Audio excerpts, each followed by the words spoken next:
আসসালামু আলাইকুম আফনান ভাই ও প্রিয় লিসেনার্স, আশা করি আল্লাহর রহমতে আপনারা সবাই ভালো আছেন। আমি হাসান জাহিদুর রহমান পিয়াল, ঝালকাঠি জেলার রাজাপুর উপজেলায় আমার বাড়ি। এটা আমার পাঠানো দ্বিতীয় ঘটনা। এটি আমার ছোট চাচার সাথে ঘটে যাওয়া একটি ঘটনা। আমার কাকা যেভাবে বলেছেন ঠিক সেভাবেই বলার চেষ্টা করছি আমি। ভুল ত্রুটি হলে ক্ষমা করবেন। সরাসরি ঘটনাতে চলে যাচ্ছি। আমার ছোট কাকা বলছেন, আনুমানিক 50 বা 55 বছর আগে ঘটেছিল ঘটনাটি। আমরা 3 ভাই ও 4 বোন সহ মোট 7 ভাই বোন ছিলাম। আমি ভাইদের মধ্যে সবার ছোট। আমার জন্মের আগেই আমার এক বোন সে কলেরায় মারা যায়। তাই আব্বা আম্মা সবসময় আমাদের ভাই বোনদের একটু বেশি খেয়াল রাখতেন। আমার আব্বা পুলিশে চাকরি করতেন বলে আমরা তেমন কাছে পাইনি আব্বাকে। আমার ছোটবেলা শেষ হওয়ার আগেই আব্বা ছুটিতে বাড়িতে এসে আমড়া গাছে ওঠেন আমড়া পাড়ার জন্য। তো আমড়া গাছে উঠলে সেখান থেকে পড়ে গিয়ে তিনি আঘাত পান এবং মৃত্যুবরণ করেন, যার চিকিৎসা করারও আসলে সময় পাওয়া যায়নি। আমার বাপ চাচারা ছিলেন 3 ভাই। আমার আব্বা ছিলেন মেজ। তিনি মারা গেলে আমাদের পরিবারের দেখাশোনা আমার ছোট চাচাই করতেন। আর আমার বড় চাচা একটু ওঝা বা ঝাড়ফুঁক জানতেন। তিনি খুবই ধর্মানুরাগী মানুষ ছিলেন। তিনি দিনের বেশিরভাগ সময় নামাজ কালাম ইত্যাদি নিয়ে ব্যস্ত থাকতেন। তাই তার বড় চাচার পরিবার ও ছোট চাচা পরিবার এই সবগুলোই ছোট চাচাই দেখাশোনা করতেন। 3 ভাইদের মধ্যে খুবই মিল মহব্বত ছিল।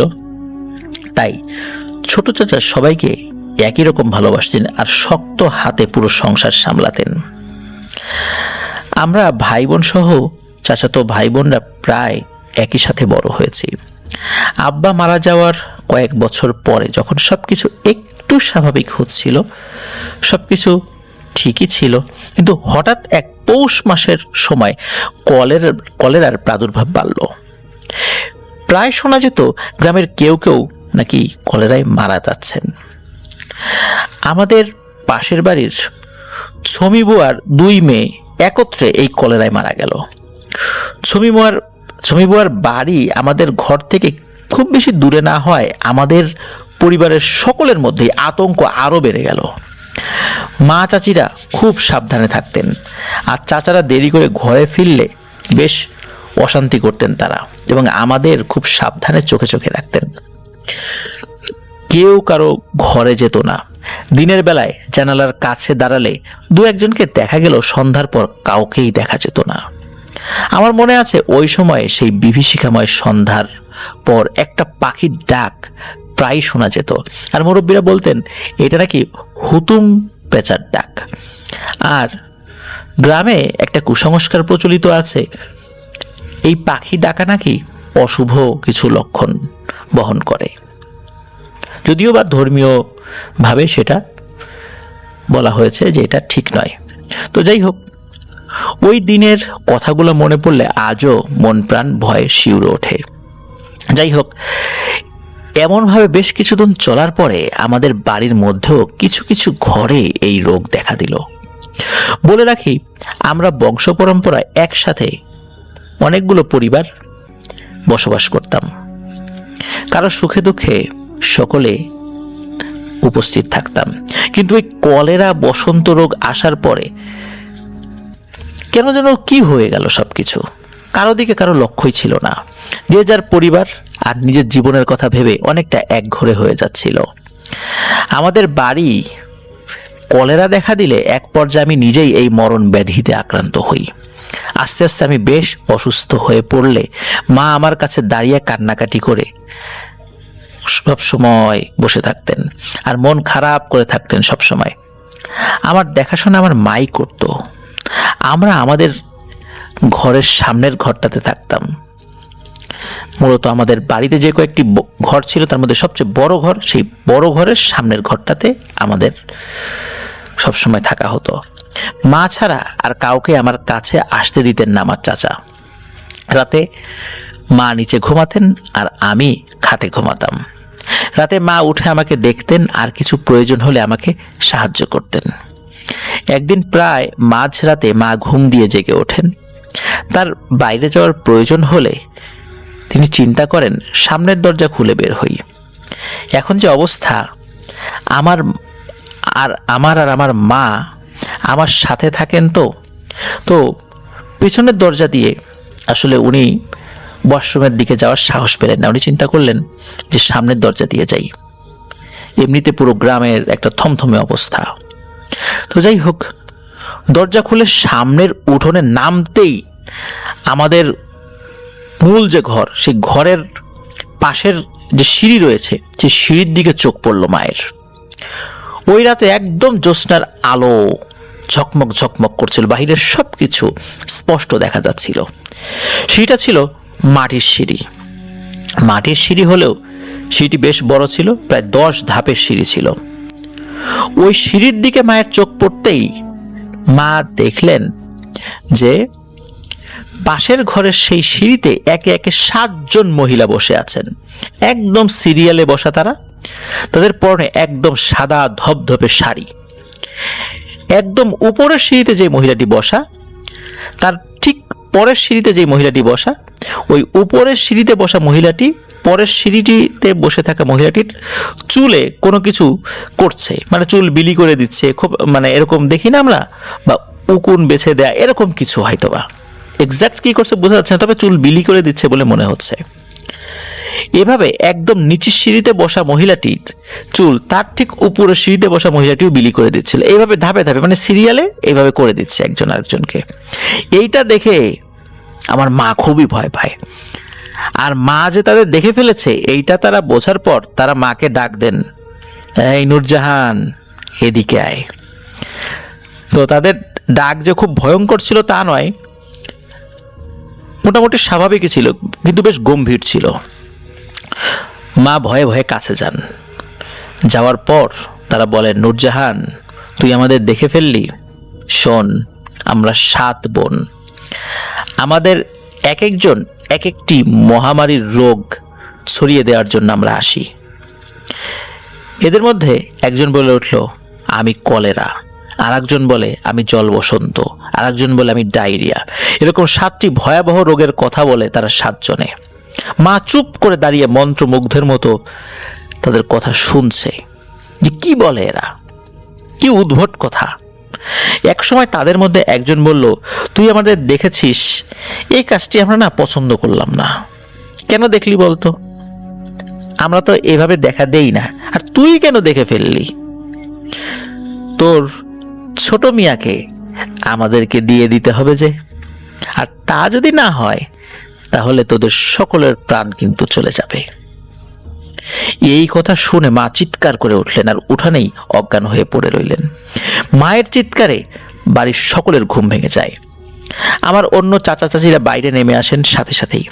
মাকে উদ্ধার করে ঘরে নিয়ে এলে মায়ের চোখে মুখে পানি ছিটিয়ে দিয়ে জ্ঞান ফিরে আনার পরেই মা আমার বড় চাচার পা ধরে কান্নাকাটি শুরু করতে থাকে এবং বলতে থাকে, বড় মিয়া আপনার ভাইপোকে বাঁচান। তো বড় চাচা কি হয়েছে যখন জানতে চান, তখন মা সমস্ত ঘটনা খুলে বলেন। সবটা শুনে বড় চাচা মাকে একটু রাগারাগি করেন, মা কেন এত রাত্রে বাইরে বের হলো, সামনের দরজা দিয়ে কেন গেল ওয়াশরুমে, পিছনের দরজা দিয়ে খুব সহজে যাওয়া যেত, কেন সামনের দরজা খুলে বের হয়েছিল। তো যাই হোক, আমি আগেই বলেছিলাম যে আমার বড় চাচা বেশ ইমানদার মানুষ, আর তিনি ভালোই ঝাড়ফুঁক জানতেন। সব শুনে চাচা মাকে বলেন যে, মেজ বউ তুমি ঘুমিয়ে যাও, ইনশাল্লাহ আমি আছি, আমার ভাইপোর কোনো ক্ষতি ইনশাল্লাহ আমি হতে দেব না। আল্লাহ যদি আমাদের মৃত্যু এই মহামারীর কারণে দিয়ে থাকেন তাহলে কোনোভাবেই এই দুনিয়ায় থাকা যাবে না। আর আল্লাহ যদি আমাদেরকে বাঁচান, ওই 7টা অপশক্তির এমন কোনো ক্ষমতা নেই যে আমাদেরকে ক্ষতি করবে। আর বাড়ির সকলকে তিনি তখন বললেন যে সবাই ঘুমিয়ে পড়ো, আমি জেগে আছি, দেখি আমার ভাইপোর জান নিতে কে আসে। ওই রাতে আসলে আর কেউ ঘুমাতে পারেননি। ফজরের নামাজের পর কেউ কেউ একটু ঘুমিয়েছিলেন। তো আমার বড় চাচা ওই দিন বেশ সিরিয়াস হয়ে যান। এতদিন তিনি এই বিষয়টার চিকিৎসা করবে এমন ইচ্ছা থাকলেও আমার বড় চাচির জন্য কিছুই করতে পারেননি। চাচি সব সময় চাচাকে বাধা দিতেন এবং বলতেন মেজো ভাইয়ের অকাল মৃত্যু হয়েছে, আর এখন আপনি যদি এই ভয়াবহ মহামারীর চিকিৎসা করতে গিয়ে আল্লাহ না করুক কোনো একটা বিপদ হয়ে যায়, তাহলে আমাদের সকলের কি হবে?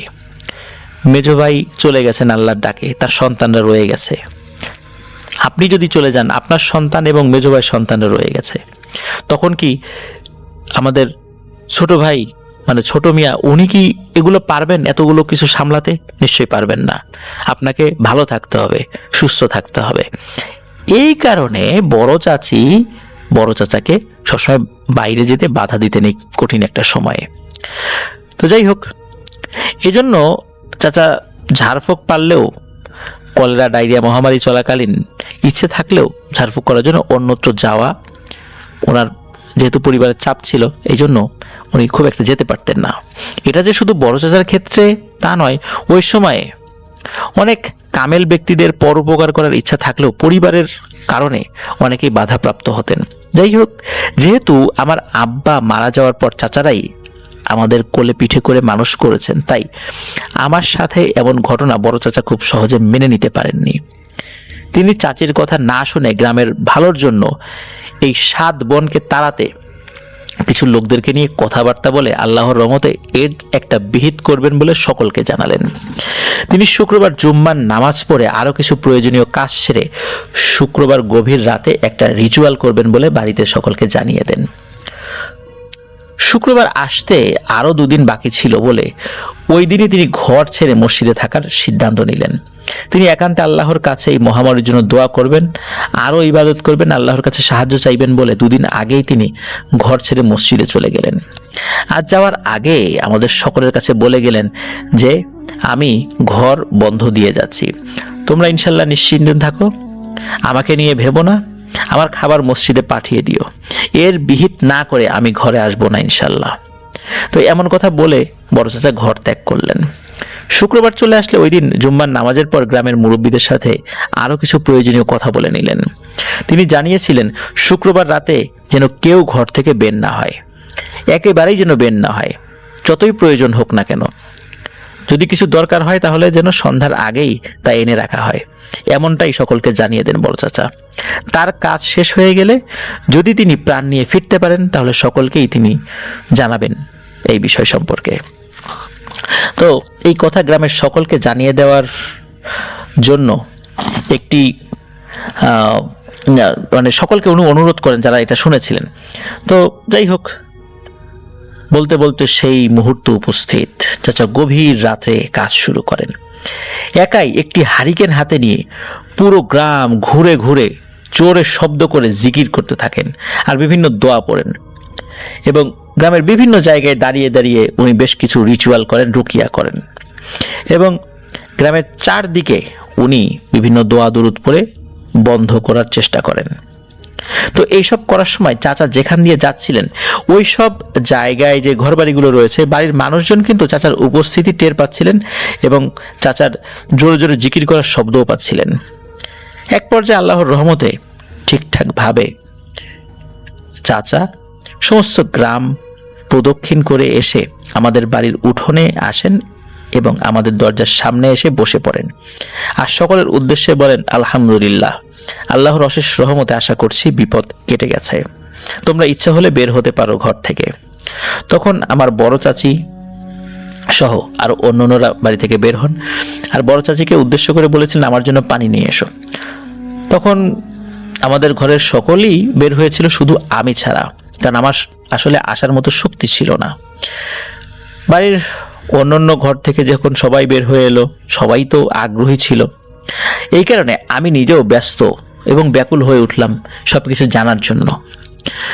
যাই হোক, চাচা সবাইকে সবকিছু বলার পর আমার মায়ের কাছে আমি কেমন আছি জানতে চাইলে মা বলেন যে আগের মতোই আমি আছি, আপনি আসছেন শুনে বাইরে আসতে চেয়েছিল কিন্তু শরীরের শক্তি না থাকায় আসতে পারেনি।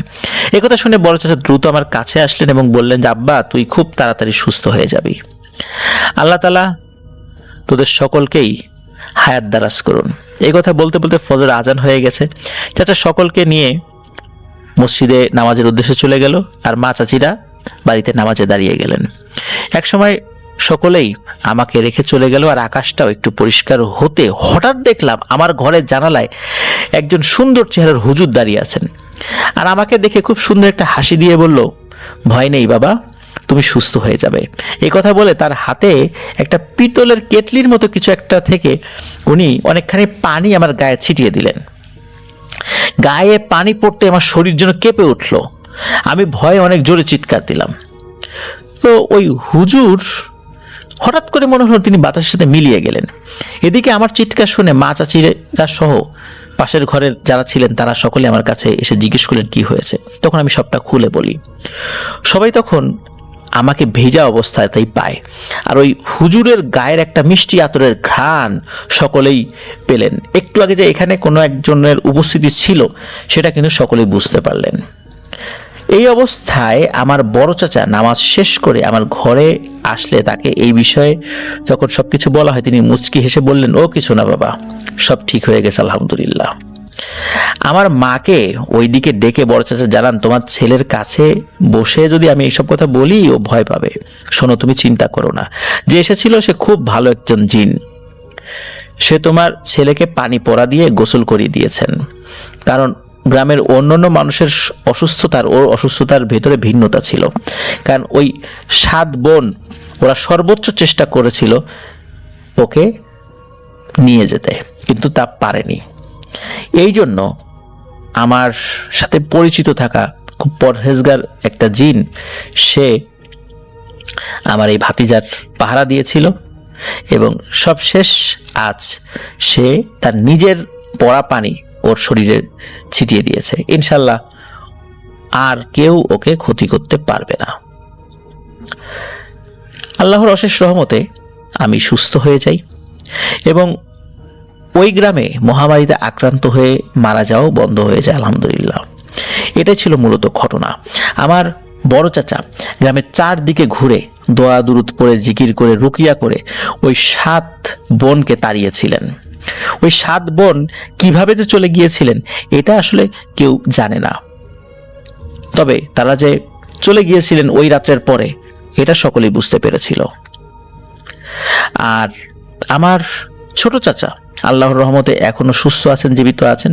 তিনি নিজেই এই ঘটনার সাক্ষী। আশা করছি এই ঘটনাটি আপনাদের ভালো লাগবে। হাসান জাহিদুর রহমান পিয়াল। অনেক ধন্যবাদ হাসান জাহিদুর রহমান পিয়াল ভাইকে। চমৎকার একটি ঘটনা। আসলে ওলাবুড়ির ঘটনা তো আমরা প্রথমে একটা দেখলাম, সেটা একরকম ছিল। সাধারণত আমরা দেখেছি একটা ওলাবুড়ি আসে, একটা। কিন্তু এবারের ঘটনাতে আমরা জানতে পারলাম যে আপনাদের গ্রামে, মানে আমি জাহিদুর রহমান পিয়াল ভাইয়ের কথা বলছি, আপনাদের গ্রামে 7টা ওলাবুড়ি এসেছিল। এটা খুবই ব্যতিক্রমী একটি ঘটনা। সাধারণত একটার ঘটনা আমরা শুনেছি, এ যাবৎকাল পর্যন্ত যতগুলো ঘটনা বলেছি একটি ওলাবুড়ির বিষয় আমাদের সামনে এসেছে, কিন্তু 7টা ওলাবুড়ি যে গ্রামে এসেছে এটি হয়তোবা প্রিয় লিসেনার্স আপনারাও এই ঘটনার মাধ্যমে অনেকেই প্রথম জানলেন। আশা করছি ঘটনাটি আপনাদের ভালো লেগেছে। আর যদি ভালো লাগে তাহলে এখনও যারা আমাদের চ্যানেলে সাবস্ক্রাইব করেননি তারা দ্রুত সাবস্ক্রাইব করে ফেলুন। আফনান দ্য হরর ওয়ার্ল্ড নামে আমাদের একটি ফেসবুক পেজ এবং গ্রুপ রয়েছে, যার লিঙ্ক আমরা আমাদের ভিডিও ডিসক্রিপশনে দিয়ে রেখেছি। সেখানে গিয়ে আফনান দ্য হরর ওয়ার্ল্ড পরিবারের সদস্য হয়ে যান। যারা আমাদেরকে ঘটনা পাঠাতে চান তারা লিখে অথবা রেকর্ড করেছে কোনোভাবে ঘটনা পাঠাতে পারেন afnanthehorrorworld@gmail.com এই ইমেল অ্যাড্রেসে। আর আমাদের ইমেল অ্যাড্রেসের স্পেলিংটাও আমরা আমাদের ভিডিও ডিসক্রিপশনে দিয়ে রেখেছি, সেখানে গিয়ে চেক করে নিতে পারবেন। প্রিয় লিসেনার্স, একটি কথা, এই যে প্রথম যে ঘটনাটি এবং দ্বিতীয় যে ঘটনাটি, এই ঘটনাটির মাধ্যম দিয়ে কিন্তু আমরা একটি বিষয় জানতে পারি, সেটি হলো যে কেউ চাইলেই আমাদেরকে হত্যা করতে পারে না রোগ ছড়িয়ে দিয়ে, আল্লাহ যদি না চান। কারণ হয়তোবা এই ওলাবুড়ির একটি ক্ষমতা রয়েছে মানুষের মধ্যে রোগ জীবাণু ছড়িয়ে দেওয়ার জন্য, কিন্তু আল্লাহ যদি না চান তাহলে ওরা পারবে না। যদি ওরা পারতই তাহলে কিন্তু অনেক মানুষকে ওরা ইচ্ছামতো হত্যা করত। এবং আমরা পূর্বের বেশ কিছু ঘটনাতে দেখেছি যে ওলাবুড়ি আসে, এভাবে রোগ ছড়িয়ে দেয়, তখন মানুষের কাছে বিভিন্ন ধরনের ভোগ চায়, যে এটা দিতে হবে ওটা দিতে হবে। তার মানে হচ্ছে এটা ইচ্ছাকৃত। প্রিয় লিসেনার্স, আল্লাহ সুবহানাহু ওয়া তাআলার প্রতি অগাধ বিশ্বাস যদি থাকে এবং আমরা যদি আমল করতে পারি এই সমস্ত বিপদ আপদ থেকে বেঁচে থাকার জন্য, ইনশাআল্লাহ আল্লাহ সুবহানাহু ওয়া তাআলা আমাদেরকে এই সমস্ত বিপদ আপদ থেকে হেফাজত করবেন। সকল চেষ্টার পরও যদি কোনো বিপদ আপদে আমরা নিপতিত হই, তখন বুঝে নিতে হবে মহান আল্লাহ সুবহানাহু ওয়া তাআলা হয় আমাদেরকে পরীক্ষা করছেন, নতুবা আমরা আমাদের ভাগ্যকে বরণ করে নিয়েছি। আর তকদিরের ভালো মন্দ সকল কিছু আল্লাহ তাআলার তরফ থেকে আসে, এটা আমাদেরকে বিশ্বাস করে নিতে হবে। এটা ঈমানের একটি অন্যতম স্তম্ভ। আসসালামু আলাইকুম ইমরান ভাই, আপনি কেমন আছেন? আশা করি মহান রবের অশেষ রহমতে ভালো আছেন। আমিও ভালো আছি আলহামদুলিল্লাহ। ইমরান ভাই, আমি আপনার একজন নিয়মিত শ্রোতা। আপনার প্রতিটি ঘটনা আমার কাছে খুব ভালো লাগে। কিছুদিন আগে আমি আমার বড় ভাইয়ের কাছ থেকে একটি ঘটনা শুনেছি, আজ সেটি আপনাকে লিখে পাঠাচ্ছি। ঘটনাটা ঘটেছিল আমার ভাইয়ের বন্ধুর বাবার সাথে। ওর ভাইয়ের বন্ধুর বাবার নাম মানিক। আমি বেশি কথা না বাড়িয়ে সরাসরি মানিক আঙ্কেলের ভাষাতে সে ঘটনাটা লিখে পাঠাচ্ছি। বলছেন মানিক, সেই রাতটার কথা আমি আমার জীবনের শেষ দিন পর্যন্ত ভুলতে পারবো না। জ্যৈষ্ঠ মাসের মাঝামাঝি, চারদিকে একটা গুমোট গরম থাকার কথা, কিন্তু সেদিন বাতাসে ছিল এক অদ্ভুত শীতল ভেজা ভাব। সারাদিনের খাটুনির পর বিছানায় পিঠ ঠেকালেই আমি গভীর ঘুমে তলিয়ে যাই। সেদিনও তার ব্যতিক্রম হয়নি। আমার স্ত্রী নাসিমাও পাশে নিশ্চিন্তে ঘুমাচ্ছিল। ঘরের একমাত্র সঙ্গী ছিল সিলিং ফ্যানটার একটানা ক্যাচক্যাচ শব্দ, যা রাতের নিস্তব্ধতাকে যেন আরো বাড়িয়ে দিচ্ছিল। হঠাৎ করেই আমার মোবাইল ফোনের তীব্র রিংটোনে সেই নিস্তব্ধতা ভেঙে চুরমার হয়ে গেল। ঘুমের ঘোরে আমি প্রথমবার পাত্তা না দিয়ে পাশ ফিরে শুলাম, কিন্তু ফোনটা যেন নাছোড়বান্দা বেজেই চলেছে। নাসিমার ঘুম ভেঙে গেল। ও আমার গায়ে ধাক্কা দিয়ে বিরক্তি স্বরে বলল, এই তোমার ফোন বাজে, ধরো। আমি ধর্মরিয়ে উঠে বসলাম। তখনও ঘুমটা ঠিকমতো কাটেনি। অন্ধকারে হাতড়ে টেবিল থেকে ফোনটা তুলে কানে লাগালাম। অচেনা নম্বর, আমাদের মানে অ্যাম্বুলেন্স ড্রাইভারদের জন্য এত রাতে অচেনা নম্বর মানেই কোনো ইমার্জেন্সি কেস। আমি ঘুম ঝরানো গলায় বললাম, হ্যালো, কে বলছেন? ওপাশ থেকে এক যুবকের গলা ভেসে এলো। ভয়ে আর উদ্বেগে তার স্বর কাঁপছিল। ভাই, আপনি কি অ্যাম্বুলেন্স ড্রাইভার মানিক বলছেন? আমার গলার স্বর ততক্ষণে কিছুটা ধাতস্থ হয়েছে। বললাম, হ্যাঁ বলছি, কি হয়েছে? ভাই, আমার বড় ভাই আগুনে পড়ে গেছে। গ্যাস সিলিন্ডার ফেটে সারা শরীর ঝলসে গেছে, কিন্তু নিঃশ্বাস চলছে এখনো। দ্রুত হাসপাতালে নিতে হবে। আপনি কি আসতে পারবেন? যা টাকা লাগে আমরা দেব ভাই, শুধু একটু তাড়াতাড়ি আসুন। ছেলেটার গলার আকুতি শুনে আমার ভেতরের মানুষটা মুহূর্তে জেগে উঠল। একজন মানুষের জীবন মৃত্যুর প্রশ্ন, এখানে দেরি করা চলে না। আমি তাকে আশ্বস্ত করার চেষ্টা করলাম, কান্না করবেন না, শান্ত হন, ঠিকানাটা বলুন, আমি আসছি। ছেলেটা কাঁপা কাঁপা গলায় ঢাকার এক পুরনো এলাকার ঠিকানা বলল। আমি মনে মনে হিসাব করে দেখলাম, আমার বাড়ি থেকে অ্যাম্বুলেন্স নিয়ে গেলে বড়জোর 20-25 মিনিট লাগবে। ঠিকানাটা শুনেই আমি আর এক মুহূর্ত দেরি করলাম না। খাট থেকে লাফ দিয়ে নামলাম। আমার এই হন্তদন্ত ভাব দেখে নাসিমা বিছানায় উঠে বসেছে। উদ্বিগ্ন হয়ে জিজ্ঞাসা করলো, কি হয়েছে? এত রাতে কোথায় যাচ্ছ? আমি তখন আলনা থেকে শার্টটা হাতে নিতে ব্যস্ত। ওর দিকে না তাকিয়ে দরজার দিকে হাঁটতে হাঁটতে উঁচু স্বরে বললাম, এমার্জেন্সি কেস আছে, আগুনে পড়ে গেছে একজন, হাসপাতালে নিতে হবে। নাসিমা আরও কিছু বলতে চেয়েছিল, কিন্তু সে সুযোগ আমি ওকে দেইনি। দরজা খুলে প্রায় দৌড়েই বাড়ির নিচে রাখা আমার অ্যাম্বুলেন্সটার দিকে ছুটলাম। শার্টটা হাতে ধরে গায়ে দেওয়ার মতো সময় পাইনি। রাতের শীতল বাতাসটা আমার খালি পিঠে লেগে কাঁপুনি ধরিয়ে দিচ্ছিল, কিন্তু সেদিকে আমার কোনো খেয়াল ছিল না। আমার মাথায় তখন একটাই চিন্তা, যত দ্রুত সম্ভব ঘটনাস্থলে পৌঁছাতে হবে। অ্যাম্বুলেন্সের ড্রাইভিং সিটে বসে এক ঝটকা ইঞ্জিন চালু করলাম। পুরনো ইঞ্জিনটা কয়েকবার কেশে উঠে গর্জে উঠল। হেডলাইটের আলোয় সামনের রাস্তাটা স্পষ্ট হয়ে উঠতেই আমি তীব্র গতিতে গাড়ি ছোটালাম। গাড়ি চালাতে চালাতে এক হাতে কোনো মতে শার্টটা গায়ে জড়ালাম। বোতাম লাগানোর ফুরসত পেলাম না। প্রায় 20 মিনিট পর আমি ছেলেটার দেয়া ঠিকানায় পৌঁছালাম, কিন্তু সেখানে পৌঁছে আমার বুকের ভেতরটা কেমন যেন ছ্যাদ করে উঠল। একটা গ্যাস সিলিন্ডার বিস্ফোরণের পর যেমন ভিড়, চিৎকার চেঁচামেচি থাকার কথা, তার কোনো চিহ্নই নেই। চারদিক কবরের মতো শান্ত, রাস্তা জনশূন্য, আশপাশের বাড়িগুলোর দরজা জানালা সব বন্ধ। শুধু রাস্তার হলদে স্টেডিয়াম লাইট এক ভুতুরে পরিবেশ তৈরি করে রেখেছে। আমার মনে প্রথমবার সন্দেহের বীজ ঢুকেছিল। আজকাল যা দিনকাল পড়েছে, কত রকম বিপদিত হয়। কেউ ফাঁদে ফেলার জন্য এত রাতে এখানে ডেকে আনেনি তো? ভাবলাম ফিরে যাই, কিন্তু মন মানল না। যদি সত্যি কেউ বিপদে পড়ে থাকে। আমি ইঞ্জিন চালু রেখে এই গাড়ি থেকে নামলাম। চারদিকে সতর্ক চোখে একবার তাকিয়ে দেখলাম। আমি যখন এসব ভাবছি, ঠিক তখনই আমার চোখে পড়ল দোতলা পুরনো বাড়িটার দিকে। বাড়ির অন্ধকার দরজা দিয়ে দুজন লোক একটা সাদা চাদরে মোড়ানো কিছু একটাকে অতি সন্তর্পণে বের করে আনছে। আমি ভাবলাম হয়তো এরাই আমাকে ফোন করেছিল। আমি দ্রুত তাদের দিকে এগিয়ে গেলাম। কাছে যেতে একজন ফিসফিস করে বলল, আপনি মানিক ভাই? আমি মাথা নাড়ালাম। আবছা আলোয় তাদের মুখে স্পষ্ট দেখা যাচ্ছিল না, কিন্তু তাদের চোখে মুখে কোনো উদ্বেগ বা কান্নার ছাপ নেই, বরং এক ধরনের অভিব্যক্তিহীন শীতলতা, যা আমার কাছে খুব অদ্ভুত লেগেছিল। অন্যজন বলল, তাড়াতাড়ি করুন ভাই, রোগীর অবস্থা ভালো না। আমি আর কোনো প্রশ্ন করলাম না। তাদের সাথে ধরাধরি করে চাদরে মোড়ানো লোকটিকে অ্যাম্বুলেন্সের পেছনের স্ট্রেচারে শুয়ে দিলাম। চাদরের কারণে লোকটার কিছুই দেখা যাচ্ছিল না, তবে পোড়া মাংসের একটা হালকা গন্ধ যেন আমার নাকে এসে লাগলো। আমি জিজ্ঞেস করলাম, রোগীর জ্ঞান আছে? সারা শরীর ঝলসে গেছে, জ্ঞান নেই, কিন্তু নিঃশ্বাস চলছে। প্রথমজন সংক্ষিপ্ত উত্তর দিল। লোক দুটো অ্যাম্বুলেন্সের পেছনে নির্ধারিত আসনে বসে পড়ল। তাদের এই শান্ত নির্বিকার ভঙ্গি আমার কাছে মোটেও স্বাভাবিক মনে হচ্ছিল না। আমি আর কিছু না ভেবে ড্রাইভিং সিটে এসে বসলাম। জিজ্ঞেস করলাম, কোন হাসপাতালে নিয়ে যাব? কাছের যে কোনো বড় সরকারি হাসপাতালে চলুন। পেছন থেকে শীতল উত্তর এলো। আমি আর কথা না বাড়িয়ে আল্লাহর নাম নিয়ে স্টিয়ারিংয়ে হাত রাখলাম। নিকটস্থ হাসপাতাল এখান থেকে প্রায় 1 ঘন্টার পথ। আমি শুধু চাইছিলাম যত তাড়াতাড়ি সম্ভব এই দায়িত্ব শেষ করে বাড়ি ফিরতে। তখন কে জানতো এই রাতটা আমার জীবনের সবচেয়ে ভয়ঙ্কর রাত হতে চলেছে, আর এই যাত্রা আমাকে কোথায় নিয়ে যাবে তার কোনো ধারণাই আমার ছিল না। গাড়ির চাকা মসৃণ গতিতে রাতের ফাঁকা রাজপথ ধরে এগিয়ে চলছিল। আমি শহরের হলদে আলো পেছনে ফেলে গাড়ির গতি আরো বাড়িয়ে দিলাম। মনের মধ্যে তখন একটাই লক্ষ্য, হাসপাতাল। কিন্তু আমি তখনও কল্পনা করতে পারিনি যে আমার সাথে এমন সব ভয়ঙ্কর ঘটনা ঘটতে চলেছে যা আমার কল্পনারও অতীত।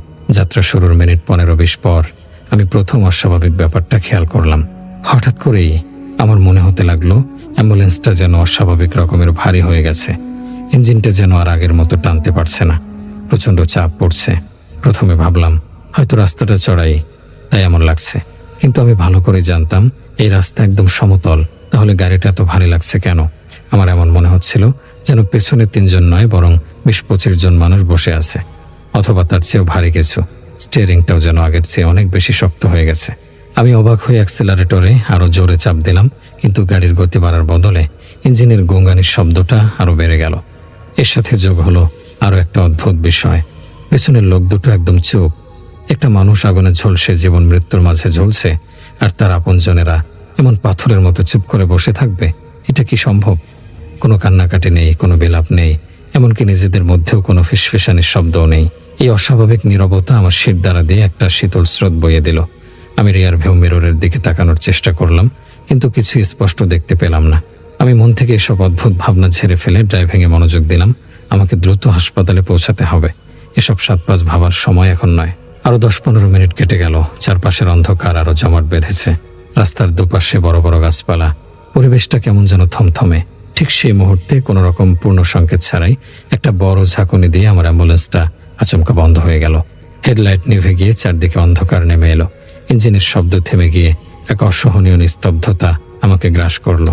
আমি হতভম্ব হয়ে গেলাম। আমার এত বছরের ড্রাইভিং জীবনে এমন ঘটনা কখনো ঘটেনি। আমি কয়েকবার চাবি ঘুরিয়ে গাড়ি স্টার্ট দেওয়ার চেষ্টা করলাম, কিন্তু ইঞ্জিন থেকে কোনো সারা শব্দই এলো না। কি হলো দেখার জন্য আমি প্রচণ্ড বিরক্তি আর চাপা ভয় নিয়ে গাড়ি থেকে নামলাম। রাস্তায় কোনো জনমানবের চিহ্ন নেই, নিজের নিঃশ্বাসের শব্দও যেন কানে বাজছে। পকেট থেকে মোবাইলটা বের করে ফ্ল্যাশ লাইট জ্বালালাম। প্রথমে চাকাগুলো, তারপর বনেট খুলে ইঞ্জিন পরীক্ষা করলাম, কিন্তু আমার চোখে কোনো সমস্যাই ধরা পড়ল না। সবকিছুই তো ঠিকঠাক লাগছে, কিন্তু গাড়ির সমস্যার চেয়েও যা আমাকে বেশি অবাক আর ভীত করে তুলেছিল তা হলো পেছনের লোক দুটোর আচরণ। গাড়িটা মাঝ রাস্তায় এভাবে বন্ধ হয়ে গেল, অথচ তারা একবারও আমাকে কিছু জিজ্ঞেস করলো না। তাদের তো চিৎকার করে বলার কথা, ভাই কি হলো, গাড়ি থামালেন কেন?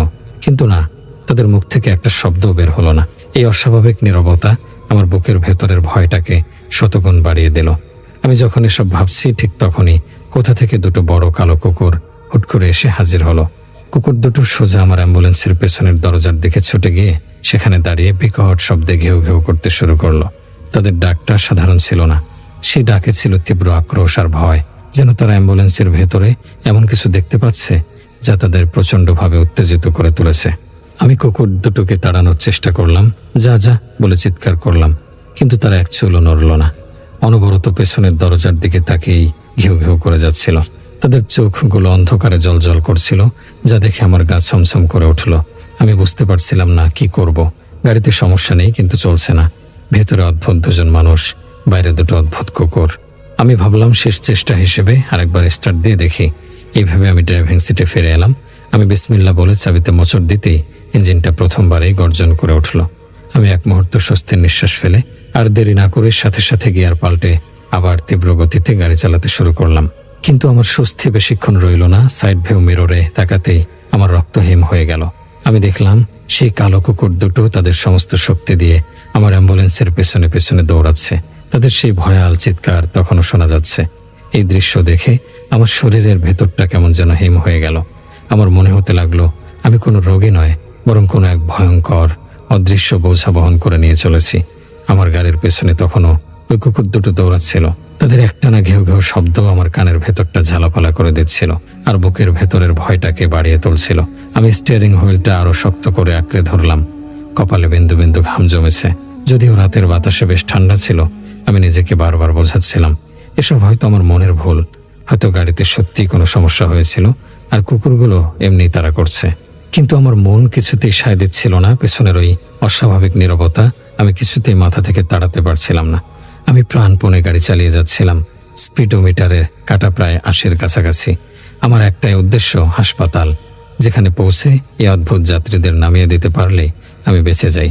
কিন্তু আমার ভাগ্য বোধ হয় সেদিন অন্য কিছু লিখে রেখেছিল। আবারও প্রায় ১০-১৫ মিনিট চলার পর ঠিক আগের ঘটনাটাই ঘটল। কোনো শব্দ বা ঝাঁকুনি ছাড়াই আমার অ্যাম্বুলেন্সের ইঞ্জিনটা আবার বন্ধ হয়ে গেল। হেডলাইট সহ গাড়ির সব বাতি এক মুহূর্তে নিভে গেল। চারদিকে আবার সেই নিকষ কালো অন্ধকার আর নিস্তব্ধতা। এবার আমার বিরক্তির চেয়ে রাগ হলো বেশি। মনে হলো কেউ যেন ইচ্ছে করে আমার সাথে কোনো ভয়ঙ্কর খেলা খেলছে। আজকে এই গাড়ির সব সমস্যা হওয়ার ছিল। আমি নিজের মনেই গালি দিয়ে উঠলাম। আমাকে আবারও গাড়ি থেকে নামতে হলো। ততক্ষণে সেই কুকুর দুটো ঘেউ ঘেউ করতে করতে গাড়ির কাছে এসে পড়েছে। তারা আগের মতোই অ্যাম্বুলেন্সের পেছনের দরজার দিকে মুখ করে প্রচণ্ড আক্রোশে চিৎকার করতে লাগলো। আমি অবাক হয়ে ভাবলাম, এই কুকুর দুটো এতক্ষণ ধরে একটা দ্রুতগামী গাড়ির পেছনে দৌড়ে এলো কিভাবে? এটা প্রায় অসম্ভব। আমার বুকের ভেতরটা কেঁপে উঠল। এরা সাধারণ কুকুর নয়। আমি মোবাইলের ফ্ল্যাশ লাইট জ্বালিয়ে আবার ইঞ্জিন পরীক্ষা করতে লাগলাম, কিন্তু সবকিছুই স্বাভাবিক। আর ঠিক তখনই আমার মাথায় বিষয়টা আবার এলো। দ্বিতীয়বার গাড়ি বন্ধ হওয়ার পরেও পেছনের লোক দুটো একদম চুপ, তাদের কোনো প্রতিক্রিয়াই নেই। এবার আমার আর বুঝতে বাকি রইল না যে আমি কোনো সাধারণ পরিস্থিতিতে পড়িনি। আমার ধৈর্যের বাঁধ ভেঙে গেল। আমি সিদ্ধান্ত নিলাম পেছনে গিয়ে দেখতেই হবে ব্যাপারটা কি। আমার পা দুটো কাঁপছিল, কিন্তু মনের জোরে আমি নিজেকে স্থির রাখলাম। আমি ধীর পায়ে অ্যাম্বুলেন্সের পেছনের দিকে এগিয়ে গেলাম। কুকুর দুটো আমাকে দেখেও একটু নড়ল না, শুধু তাদের ঘেউ ঘেউ করার তীব্রতা আরো বেড়ে গেল। আমি পেছনের দরজার হাতলে হাত রাখতেই একটা বরফ শীতল স্রোত আমার পুরো শরীর বয়ে গেল। হাতলটা অস্বাভাবিক রকমের ঠান্ডা ছিল। এক মুহূর্তের জন্য আমি দ্বিধা করলাম, দরজাটা কি খুলবো? ভেতরে কি অপেক্ষা করছে আমার জন্য? কিন্তু আমার ভেতরের জেদ আর ভয় মিশ্রিত কৌতূহল আমাকে দরজা খুলতে বাধ্য করলো। আমি চোখ বন্ধ করে আল্লাহর নাম নিয়ে এক ঝটকায় দরজাটা খুলে ফেললাম। দরজা খোলার সাথে সাথেই একটা অদ্ভুত ঘটনা ঘটল। যে কুকুর দুটো এতক্ষণ ধরে পাগলের মতো চিৎকার করছিল, তারা বিকট একটা আর্তনাদ করে দুই দিকে ছিটকে পড়ল এবং মুহূর্তের মধ্যে অন্ধকারের মধ্যে দৌড়ে পালিয়ে গেল, যেন তারা দরজার ওপাশের দৃশ্যটা এক মুহূর্ত সহ্য করতে পারল না। আর আমি ভেতরে যা দেখলাম তা দেখার পর আমার চোখ দুটো বিস্ময়ে আর আতঙ্কে একদম ছানা বড়া হয়ে গেল। আমার হাত পা অবশ্যই আসতে লাগলো, শরীরটা যেন এক জায়গায় জমে গেল। আমার মনে হলো আমার শরীরের সমস্ত রক্ত শীতল হয়ে বরফের মতো জমাট বাঁধতে শুরু করেছে। আমি চিৎকার করার শক্তিটুকু হারিয়ে ফেললাম, কারণ অ্যাম্বুলেন্সের ভেতরে কোনো রোগী বা তার দুজন সঙ্গী ছিল না। সেখানে ছিল তিনটে লাশ, ধবধবে সাদা কাফনের কাপড়ে মোড়ানো, তিনটে নিথর দেহ একটা স্ট্রেচারের ওপর, আর বাকি দুটো দুই পাশের লম্বা সিটের ওপর শোয়ানো। অ্যাম্বুলেন্সের ভেতরের আবছা অন্ধকারেও কাফনের সাদা রংটা আমার চোখে স্পষ্ট বেজছিল। একটা ভ্যাপসা পুরনো দিনের কবরের মতো গন্ধ আমার নাকে এসে ধাক্কা মারল। আমার স্পষ্ট মনে আছে আমি যখন রোগীটিকে তুলেছিলাম, সে একটা সাধারণ বিছানার চাদরে মোড়ানো ছিল, আর তার সাথে ছিল দুজন জীবিত লোক। তাহলে এখন এই তিনটি কাফনে মোড়ানো লাশ ভেতরে কিভাবে এলো? সেই লোক দুটোই বা কোথায় গেল? এই অসম্ভব আর অবাস্তব দৃশ্য আমি কিছুতেই মেলাতে পারছিলাম না। আমার মনে হচ্ছিল আমি কোনো ভয়ঙ্কর দুঃস্বপ্ন দেখছি। আমি কয়েকবার চোখের পাতা ফেললাম, ভাবলাম হয়তো এটা আমার চোখের ভুল, কিন্তু না, দৃশ্যটা একই রকম রয়ে গেল। আমার পা দুটো যেন রাস্তার সাথে গেঁথে গেছে। আমি নড়তেও পারছিলাম না, আবার দরজাটা বন্ধ করার সাহসও পাচ্ছিলাম না। খুব কষ্টে আমি ঘাড় ঘুরিয়ে এদিক ওদিক তাকালাম। অনেক দূর থেকে যেন কুকুরগুলো ভীত আর্তনাদের শব্দ ভেসে আসছিল। ভয়ে আমার সারা শরীর থরথর করে কাঁপতে শুরু করলো। দাঁতে দাঁত লেগে ঠক ঠক শব্দ হচ্ছিল। আমি বুঝতে পারলাম আমি কোনো মানবীয় বিপদে পড়িনি। আমি এমন কিছুর পাল্লায় পড়েছি যা এই পৃথিবীর নয়। কয়েক মুহূর্তের জন্য আমার মনে হয়েছিল আমার হৃৎপিণ্ডটা বুঝি আর চলছে না। শরীরের সমস্ত রক্ত চলাচল বন্ধ হয়ে গেছে। চোখের সামনে কাফনে মোড়ানো 3টি নিথর দেহ, অ্যাম্বুলেন্সের ভেতরে সেই ভ্যাপসা পচা গন্ধ, আর বাইরের গা ছমছমে অন্ধকার, সবকিছু মিলে আমাকে যেন জীবন্ত কবর দিয়ে দিয়েছিল। আমার মস্তিষ্ক কোনো যুক্তি খুঁজে পাচ্ছিল না। আমি যে একজন আগুনে পোড়া রোগীকে তুলেছিলাম, এই স্মৃতিটা আমার কাছে এখন একটা অলীক স্বপ্নের মতো মনে হচ্ছিল, যেন বহু বছর আগে ঘটে যাওয়া কোনো ঘটনা যার বাস্তবতার কোনো ভিত্তি নেই। আমার এতক্ষণে পুরোপুরি বোঝা হয়ে গিয়েছিল যে আমি কোনো রোগী বহন করতে আসিনি, বরং আমাকে জেনে বুঝে পরিকল্পনা করে এই ভয়ঙ্কর বিপদের মুখে ঠেলে দেওয়া হয়েছে। আর কোনো সাধারণ মানুষ আমাকে এই বিপদে ফেলেনি। এর পেছনে রয়েছে ভিন্ন কোনো অস্তিত্ব, কোনো খারাপ জিনিস যার উদ্দেশ্য আমার পক্ষে বোঝা সম্ভব নয়। কিন্তু এটা নিশ্চিত যে তাদের উদ্দেশ্য মোটেও ভালো নয়। এবার আর এক মুহূর্তের জন্য অ্যাম্বুলেন্সে ওঠার সাহস আমার হলো না। আমার মনে হলো ওই গাড়িটা এখন আর আমার নয়, ওটা এখন ওই 3টি ভয়ঙ্কর অবয়বের সম্পত্তি। আমি যদি এখন গাড়িতে ওঠার চেষ্টা করি তাহলে হয়তো ওই কাফন পরা দেহগুলো জীবন্ত হয়ে উঠবে আর আমার টুটি চেপে ধরবে। এই চিন্তাটা মাথায় আসতেই আমার শরীর দিয়ে আবারও একটা শীতল স্রোত বয়ে গেল। আমার চোখের সামনে ভেসে উঠল সেই দৃশ্য। সাদা কাফন ছিঁড়ে ভেতর থেকে বেরিয়ে আসছে শুকনো কালো হাত, আর সেগুলো আমার দিকে এগিয়ে আসছে। আমার মনে তখন একটাই চিন্তা, পালাতে হবে, যেভাবেই হোক এখান থেকে জান নিয়ে পালাতে হবে। গাড়ি, রোজগার জমানো টাকা, ভবিষ্যতের স্বপ্ন সবকিছু আমার কাছে তুচ্ছ মনে হচ্ছিল। এই মুহূর্তে পৃথিবীর সবকিছুর ঊর্ধ্বে এখন আমার নিজের জীবন। আমি ভাবলাম কোনো রকমে আজ রাতটা বাঁচতে পারলে পরে পুলিশের সাহায্য নিয়ে গাড়ি উদ্ধার করা যাবে। যদি আমার মন বলছিল পুলিশ এসেও হয়তো এখানে অস্বাভাবিক কিছু খুঁজে পাবে না, হয়তো তারা এসে দেখবে অ্যাম্বুলেন্সটা খালি পড়ে আছে, ভেতরে কিচ্ছু নেই, আর আমার কথা কেউ বিশ্বাস করবে না, আমাকে পাগল ভাববে। কিন্তু সেসব পরের চিন্তা, এখন বাঁচতে হবে এই ভেবে আমি আর পেছনের দিকে না তাকিয়ে কোনো রকমে টলতে টলতে সামনের ড্রাইভিং সিটের দরজার কাছে গেলাম।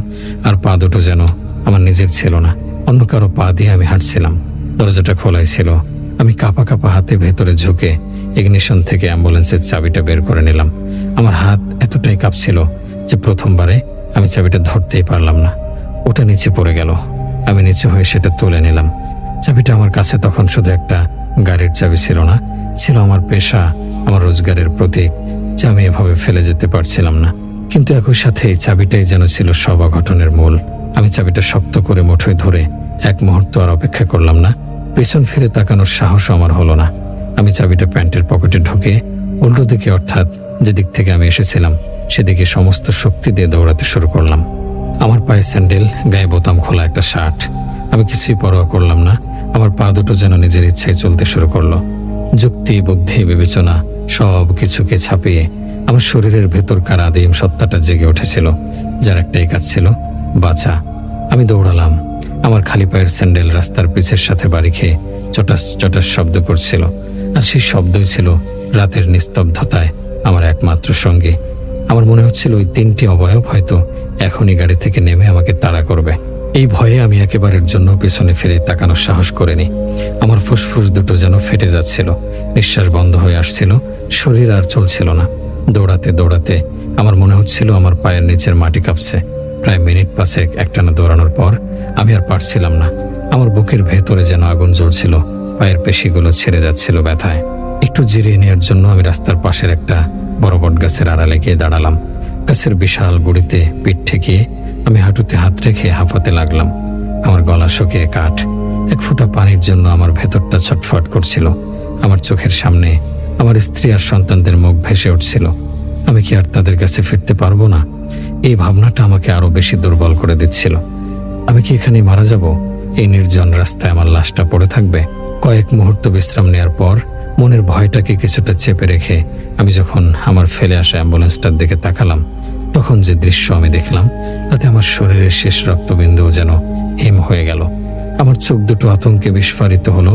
আমি দেখলাম খুব লম্বা লম্বা অস্বাভাবিক রকমের দীর্ঘ 3টি মানুষ আকৃতির অবয়ব, আপাদমস্তক সেই সাদা কাফনের কাপড়ে মোড়ানো, আমার ফেলে আসা অ্যাম্বুলেন্সের কাছ থেকে ধীর স্থির পায়ে আমার দিকে এগিয়ে আসছে।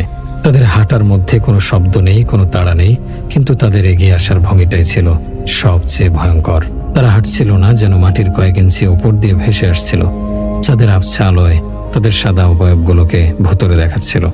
সেই অবয়বগুলো আমার কাছ থেকে তখন প্রায় 40-50 ফুট দূরে ছিল। এই অবস্থা দেখে আমার শরীরে যেন বিদ্যুৎ খেলে গেল। আমার সমস্ত ক্লান্তি, সব কষ্ট মুহূর্তের মধ্যে উধাও হয়ে গেল। আমার মস্তিষ্কে একটাই সংকেত, দৌড়াও মানিক, দৌড়াও। আমি আর এক মুহূর্ত সেখানে দাঁড়িয়ে না থেকে আবার দিক বেদিক জ্ঞান শূন্য হয়ে দৌড়াতে শুরু করলাম। কিন্তু আজ যেন আমার চিরচেনা রাস্তাটাও অচেনা হয়ে গিয়েছিল। আমার মনে হচ্ছিল আমি শুধু দৌড়াচ্ছি, কিন্তু রাস্তা একটুও কমছে না। দুই পাশের গাছপালা, বাড়িঘর সবকিছু একই রকম লাগছে, যেন আমি একই জায়গায় গোলক ধাঁধার মতো ঘুরপাক খাচ্ছি।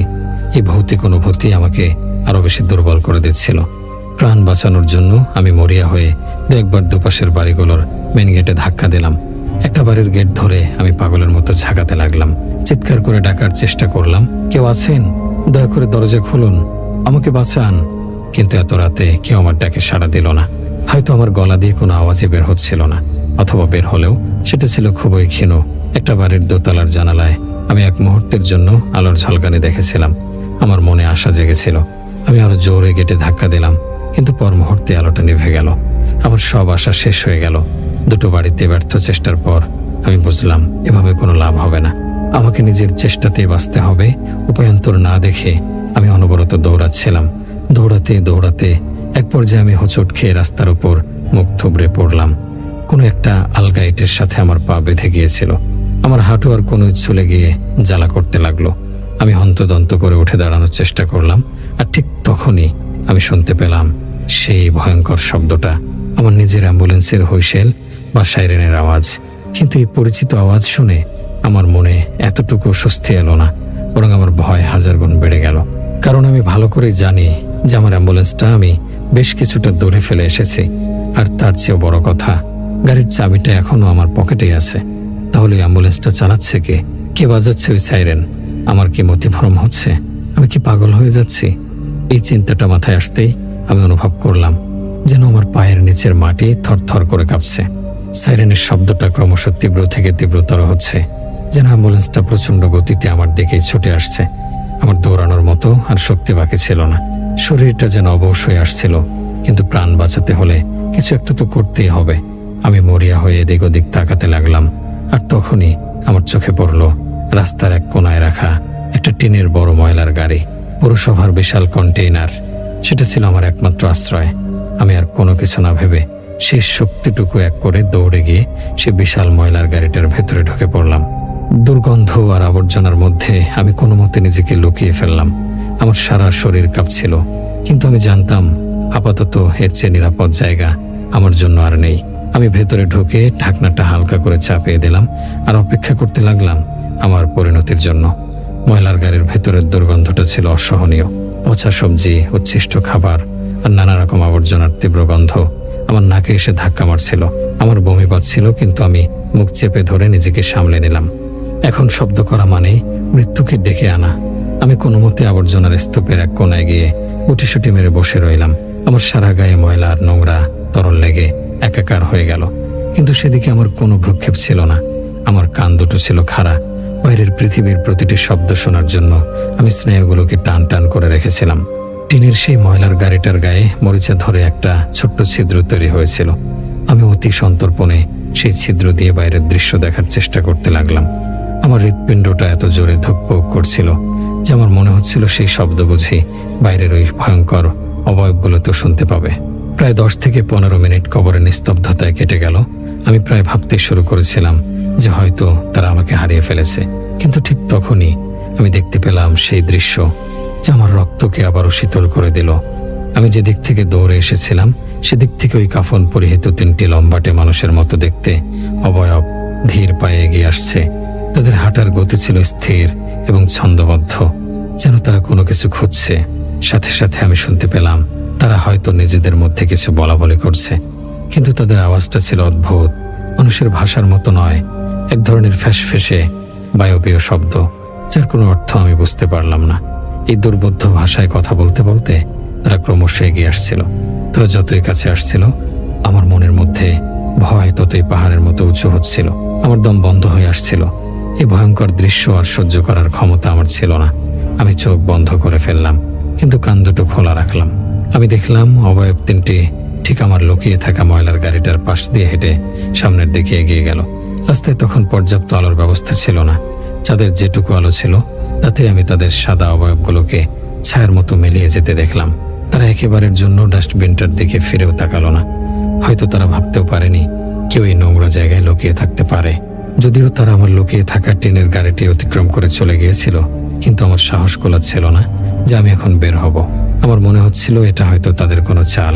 আমি বেরোলেই হয়তো তারা অন্ধকারের কোনো কোণ থেকে বেরিয়ে এসে আমার উপর ঝাঁপিয়ে পড়বে। এই ভয়ে আমি তীব্র ময়লার গন্ধ সহ্য করে আরো অনেকক্ষণ, প্রায় আধ ঘন্টার মতো সে আবর্জনার স্তূপের মধ্যেই মূর্তির মতো বসে রইলাম। আমার পুরো শরীর শক্ত হয়ে গিয়েছিল, পা দুটো অবশ হয়ে গিয়েছিল। পরিস্থিতি যখন আমার কাছে কিছুটা স্বাভাবিক মনে হলো, যখন বাইরের পৃথিবীটা আবার আগের মতো নিস্তব্ধ হয়ে গেল, তখন আমি ভাবলাম এবার হয়তো বের হওয়া যায়। হয়তো সেই খারাপ জিনিসগুলো আমাকে খুঁজে না পেয়ে অন্যদিকে চলে গেছে। আমি খুব ধীরে, প্রায় নিঃশব্দে কাঁপতে কাঁপতে ময়লার গাড়ি থেকে নামলাম। আমার সারা শরীর থেকে তখন দুর্গন্ধ বেরোচ্ছে। আমি সাবধানে এদিক ওদিক ভালো করে তাকানোর চেষ্টা করলাম।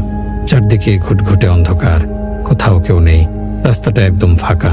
আমি আল্লাহর নাম স্মরণ করে এবার আমার ফেলে আসা অ্যাম্বুলেন্সের দিকে দৌড় লাগালাম। আমার মাথায় তখন একটাই চিন্তা, যেভাবে হোক গাড়িতে পৌঁছে সেটাকে স্টার্ট দিয়ে এই অভিশপ্ত এলাকা থেকে বেরিয়ে যেতে হবে। দৌড়ানোর সময় আমি আর ডানে বামে সামনে পেছনে কোনো দিকে তাকাচ্ছিলাম না। আমার লক্ষ্য স্থির, আমি শুধু দৌড়াচ্ছিলাম। আমার মনে হচ্ছিল প্রতিটা মুহূর্তেই হয়তো পেছন থেকে কেউ এসে আমার ঘাড়টা মটকে দেবে। এই ভয় নিয়েই আমি আমার সর্বস্ব দিয়ে দৌড়াচ্ছিলাম। বেশ কিছুটা দৌড়ানোর পর দূর থেকে যখন আমার অ্যাম্বুলেন্সটা চোখে পড়ল, তখন আমার মনে ক্ষীণ একটা আশার আলো জ্বলে উঠল। কিন্তু পর মুহূর্তেই আমি যে দৃশ্য দেখলাম, সেটা দেখার জন্য আমি মানসিকভাবে কেন শারীরিকভাবে প্রস্তুত ছিলাম না। আমি দেখলাম আমি আমার অ্যাম্বুলেন্স থেকে মাত্র 10-15 গজ দূরে দাঁড়িয়ে আছি, আর ওই 3টি ভয়ঙ্কর অবয়ব আপাদমস্তক কাফনের কাপড়ে মোড়ানো ঠিক আমার অ্যাম্বুলেন্সটার সামনেই পাশাপাশি দাঁড়িয়ে আছে। তারা নড়ছে না, চড়ছে না, শুধু স্থির হয়ে দাঁড়িয়ে আছে, যেন তারা জানতো যে আমি ফিরে আসব এবং আমারই জন্য অপেক্ষা করছিল। চাঁদের আলোয় তাদের সাদা কাফন পরা দেহগুলোকে দেখে মনে হচ্ছিল তারা যেন মৃত্যুর দূত, সাক্ষাৎ যমরাজ। এই দৃশ্য দেখে আমি যেখানে দাঁড়িয়ে প্রথম অ্যাম্বুলেন্সটা দেখতে পেয়েছিলাম, ঠিক সেখানেই থমকে দাঁড়িয়ে গেলাম। আমার পা দুটো যেন মাটিতে গেঁথে গেল। আমার পালানোর সব পথ, সব আশা এক নিমেষে বন্ধ হয়ে গেল। আমার মনে হলো আমি একটা ফাঁদে পা দিয়েছি, যেখান থেকে বের হওয়ার আর কোনো উপায় নেই। আমি সামনেও যেতে পারছি না, কারণ সামনে সাক্ষাৎ মৃত্যু দাঁড়িয়ে আছে। আবার পেছনে দৌড়ানোর শক্তিও আমার আর অবশিষ্ট নেই। আমি অসহায়ভাবে সেই 3টি স্থির নীরব অবয়বের দিকে তাকিয়ে রইলাম। আমার চোখ দিয়ে জল গড়িয়ে পড়ল, কিন্তু মুখ দিয়ে কোনো শব্দ বের হলো না। আমি বুঝতে পারলাম হয়তো আর বাঁচব না। মনে হলো আজই হয়তো আমার জীবনের শেষ দিন। এই নির্জন অন্ধকার রাস্তায় হতে চলেছে আমার কবরস্থান। আমার চোখের সামনে আমার স্ত্রী নাসিমার মুখ, আমার ছোট ছোট ছেলে মেয়েদের হাসি মুখ ভেসে উঠল। আমি আর কোনোদিন তাদের দেখতে পাবো না। এই ভাবনাটা আমার বুকটাকে দুমড়ে মুচড়ে দিচ্ছিল। আমি ভেবেছিলাম ওই ভয়ঙ্কর অবয়ব 3টি হয়তো এখনই হুট করে আমার সামনে এসে পড়বে। তাদের লম্বাটে হাত দিয়ে আমার উপর ঝাঁপিয়ে পড়বে। নিমেষেই সেই খারাপ জিনিসগুলো আমাকে ছিন্ন ভিন্ন করে মেরে ফেলবে। এই চরম বিভীষিকাময় চিন্তাটা মাথায় আসতেই আমার চোখ দিয়ে অঝরে কান্না চলে এলো। আমি আমার জীবনের সমস্ত আশা ছেড়ে দিয়েছিলাম। আমার শরীরটা ধীরে ধীরে অবশ হয়ে আসছিল। এক বিন্দু শক্তিও যেন আমার দেহে আর অবশিষ্ট ছিল না। যেখানে আমি থমকে দাঁড়িয়ে গিয়েছিলাম, সেখানে দাঁড়ানো অবস্থা থেকে আমি নিজের অজান্তেই শক্তিহীনভাবে হাঁটু গেড়ে রাস্তার ওপর বসে পড়লাম। আমার চোখ দুটো আর কোনো দিকে তাকানোর সাহস করতে পারছিল না। আমার দৃষ্টি মাটিতে নিবদ্ধ ছিল, কিন্তু আমি অনুভব করতে পারছিলাম ওই অবয়বগুলো নড়াচড়া শুরু করেছে। আমি না চাইতেও চোখ তুলে তাকালাম। আমি দেখলাম ধীরে ধীরে, অত্যন্ত ধীর পায়ে ওই অবয়বগুলো আমার দিকে এগিয়ে আসছে। তাদের এগিয়ে আসার মধ্যে কোনো তাড়া নেই, যেন শিকারকে ভয় পাইয়ে তার সব আশা শেষ করে দিয়ে তারপর আক্রমণ করার পরিকল্পনা তাদের। এই ভয়ঙ্কর দৃশ্য দেখতে দেখতে আমার 2 চোখে অন্ধকার নেমে এলো। আমার মস্তিষ্ক আর এই চরম ভয় ও অসহনীয় দৃশ্য সহ্য করতে পারছিল না। আমি শেষ যতটুকু দেখেছিলাম তা হলো ওই অবয়বগুলো আমার অনেক অনেক কাছে চলে এসেছে, প্রায় আমার নাগালের মধ্যে। এরপরই আমার চারপাশের পৃথিবীটা ঘুরতে শুরু করে এবং আমি জ্ঞান হারিয়ে রাস্তার উপর লুটিয়ে পড়ি। কতক্ষণ আমি অচেতন অবস্থায় ছিলাম তা আমার জানা নেই। যখন আমার জ্ঞান ফিরল, তখন আমি নিজেকে আবিষ্কার করলাম আমার নিজের বাড়ির নিজের চেনা বিছানায়। ভোরের আলো জানালা দিয়ে ঘরে প্রবেশ করছে। আমার স্ত্রী নাসিমা উদ্বিগ্ন মুখে আমার পাশে বসে আছে আর কপালে ভেজা কাপড় বুলিয়ে দিচ্ছে। আমি প্রথমে কিছুই বুঝতে পারলাম না। আমার মনে হলো আমি হয়তো কোনো ভয়ঙ্কর দুঃস্বপ্ন দেখেছি, কিন্তু আমার সারা শরীরে তীব্র ব্যথা, গায়ে লেগে থাকা ময়লার দুর্গন্ধ আর কাপড়ের নোংরা অবস্থা আমাকে মনে করিয়ে দিল যা ঘটেছে তার স্বপ্ন ছিল না, ছিল এক কঠিন ভয়ঙ্কর বাস্তবতা। জ্ঞান ফিরতেই নাসিম আমাকে প্রায় জড়িয়ে ধরে কেঁদে ফেললো ও কাঁপা কাঁপা গলায় জিজ্ঞাসা করলো, কি হয়েছিল তোমার? তোমার এই অবস্থা কে করেছে? কোথায় ছিলে তুমি সারা রাত? আমার গলা শুকিয়ে কাঠ হয়ে গিয়েছিল। আমি ঢোক গিলে অতি কষ্টে ওকে গত রাতের সমস্ত ঘটনা খুলে বললাম। সেই মধ্যরাতের ফোন কল থেকে শুরু করে 3টি কাফনে মোড়ানো লাশ দেখা, দৌড়ে পালানো এবং শেষে ওই ভয়ঙ্কর অবয়বগুলোর মুখোমুখি হওয়া পর্যন্ত সবকিছু আমি বর্ণনা করলাম। আমার স্ত্রী অবিশ্বাস্য অলৌকিক ঘটনা শুনে ভয়ে মাথায় হাত দিয়ে বসে পড়ল। তার মুখটা ফ্যাকাশে হয়ে গেল। এরপর নাসিমা যা বলল তা শুনে আমি আরো অবাক হলাম। নাসিমা জানালো রাত 3টার দিকে ওর মোবাইলে একটা অচেনা নম্বর থেকে কল আসে। ফোনের ওপাশ থেকে এক ব্যক্তি জানায় যে আমি আমার অ্যাম্বুলেন্স থেকে বেশ কিছুটা দূরে রাস্তার উপর জ্ঞান হারিয়ে পড়েছিলাম। তারা আমাকে দেখতে পেয়ে আমার পকেট থেকে মোবাইল বের করে পরিবারের নম্বরে ফোন দিয়েছে। এই খবর পেয়ে নাসিমা প্রচন্ড ভয় পেয়ে যায় এবং সাথে সাথে পাশের বাড়ির এক ভাইকে ডেকে নিয়ে সিএনজি করে সেই ঠিকানা যায়। সেখানে গিয়ে তারা দেখে আমি সত্যি রাস্তার উপর অচেতন অবস্থায় পড়ে আছি আর অ্যাম্বুলেন্সটা কিছুটা দূরে দাঁড়িয়ে আছে। তারা ধরাধরি করে আমাকে বাড়ি নিয়ে আসে। আমি এই কথা শুনে ওকে বললাম, তুমি কল্পনাও করতে পারবে না, আমি ভেবেছিলাম আমি আজ মরে যাব। আল্লাহই আমাকে বাঁচিয়েছেন। আমরা দুজনে সৃষ্টিকর্তার দরবারে লাখো কোটি শুকরিয়া আদায় করলাম, কারণ এমন ভয়ঙ্কর পরিস্থিতি থেকে বেঁচে ফেরাটা এক অলৌকিক ঘটনার চেয়ে কম কিছু নয়। পরের দিন থেকেই আমার শরীর খুব খারাপ হয়ে পড়ল। প্রচন্ড জ্বর আর সারা শরীরে তীব্র ব্যথা শুরু হলো। ব্যথায় আমার হাড়ের ভেতর পর্যন্ত টনটন করছিল। মনে হচ্ছিল কেউ যেন আমাকে প্রচন্ড মেরেছে। প্রায় মাসখানেক আমি অসুস্থ অবস্থায় বিছানায় পড়ে রইলাম। চিকিৎসার সেবা যত্নের পর আমি ধীরে ধীরে একটু একটু করে সুস্থ হয়ে উঠলাম। শারীরিকভাবে সুস্থ হলেও মানসিকভাবে আমি আর কখনোই আগের মতো হতে পারলাম না। সেই রাতের ভয়ঙ্কর স্মৃতিগুলো আমার মনে স্থায়ীভাবে গেঁথে গিয়েছিল। রাতের অন্ধকারে একা থাকতে আমার ভয় লাগতো। অ্যাম্বুলেন্সের স্টিয়ারিংয়ে বসলেই আমার হাত কাঁপতো।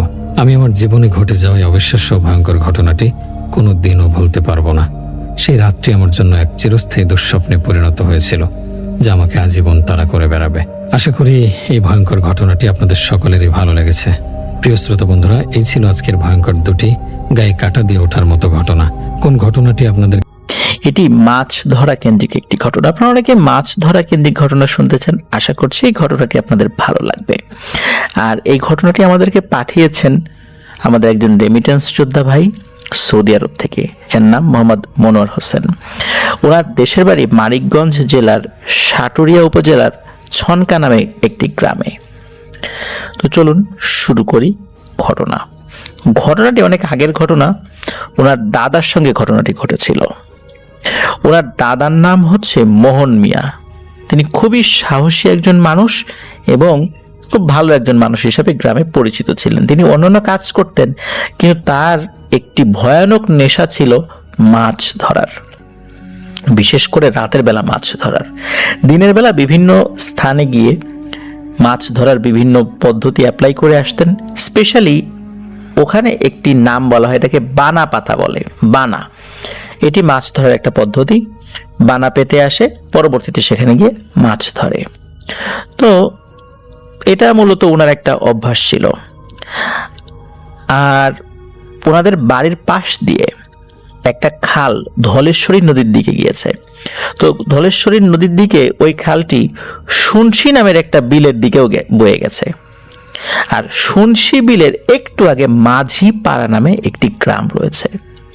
মূলত ওই খালের মেইন প্রবাহটা ওই দিক দিয়ে গিয়েছে। আর মাঝি পাড়ায় একটা চিতা খোলা আছে, যেটা ওই খালের মোটামুটি সাথেই আর কি। তো দাদা কি করে যে ওখানে উনি দিনের বেলা বানা পাতে এবং রাতের বেলা টেটা দিয়ে মাছ ধরবে ওই চিন্তা করে, এবং ওখানে একটি মাচালও বানিয়েছেন। তো উনি যখন এই কাজটি করছিলেন দিনের বেলাতে, তখন ওই গ্রামের একজন লোক দাদার পরিচিতই, তো উনি এসে বলছে, কি মোহন মিয়া, তুমি এত জায়গা বাদ দিয়ে এইখানে এসে বানা পাততেছো? এই জায়গাটা তো ভালো না, আমরা তো কেউ এদিকে আসি না, মাছ তো ধরিই না, এই জায়গাটা খুব খারাপ, তুমি এখান থেকে চলে যাও রে ভাই, বিপদে পড়ো না, শুভাকাঙ্ক্ষী হিসেবে পরামর্শ দিচ্ছি। তো এই মনোয়ার ভাইয়ের দাদা উনি চিন্তা করেন যে কি বলে না বলে এইখানে মাছ ধরতে নিষেধ করে, নিশ্চয়ই তারা এখানে মাছ ধরবে এই জন্য বলতেছে।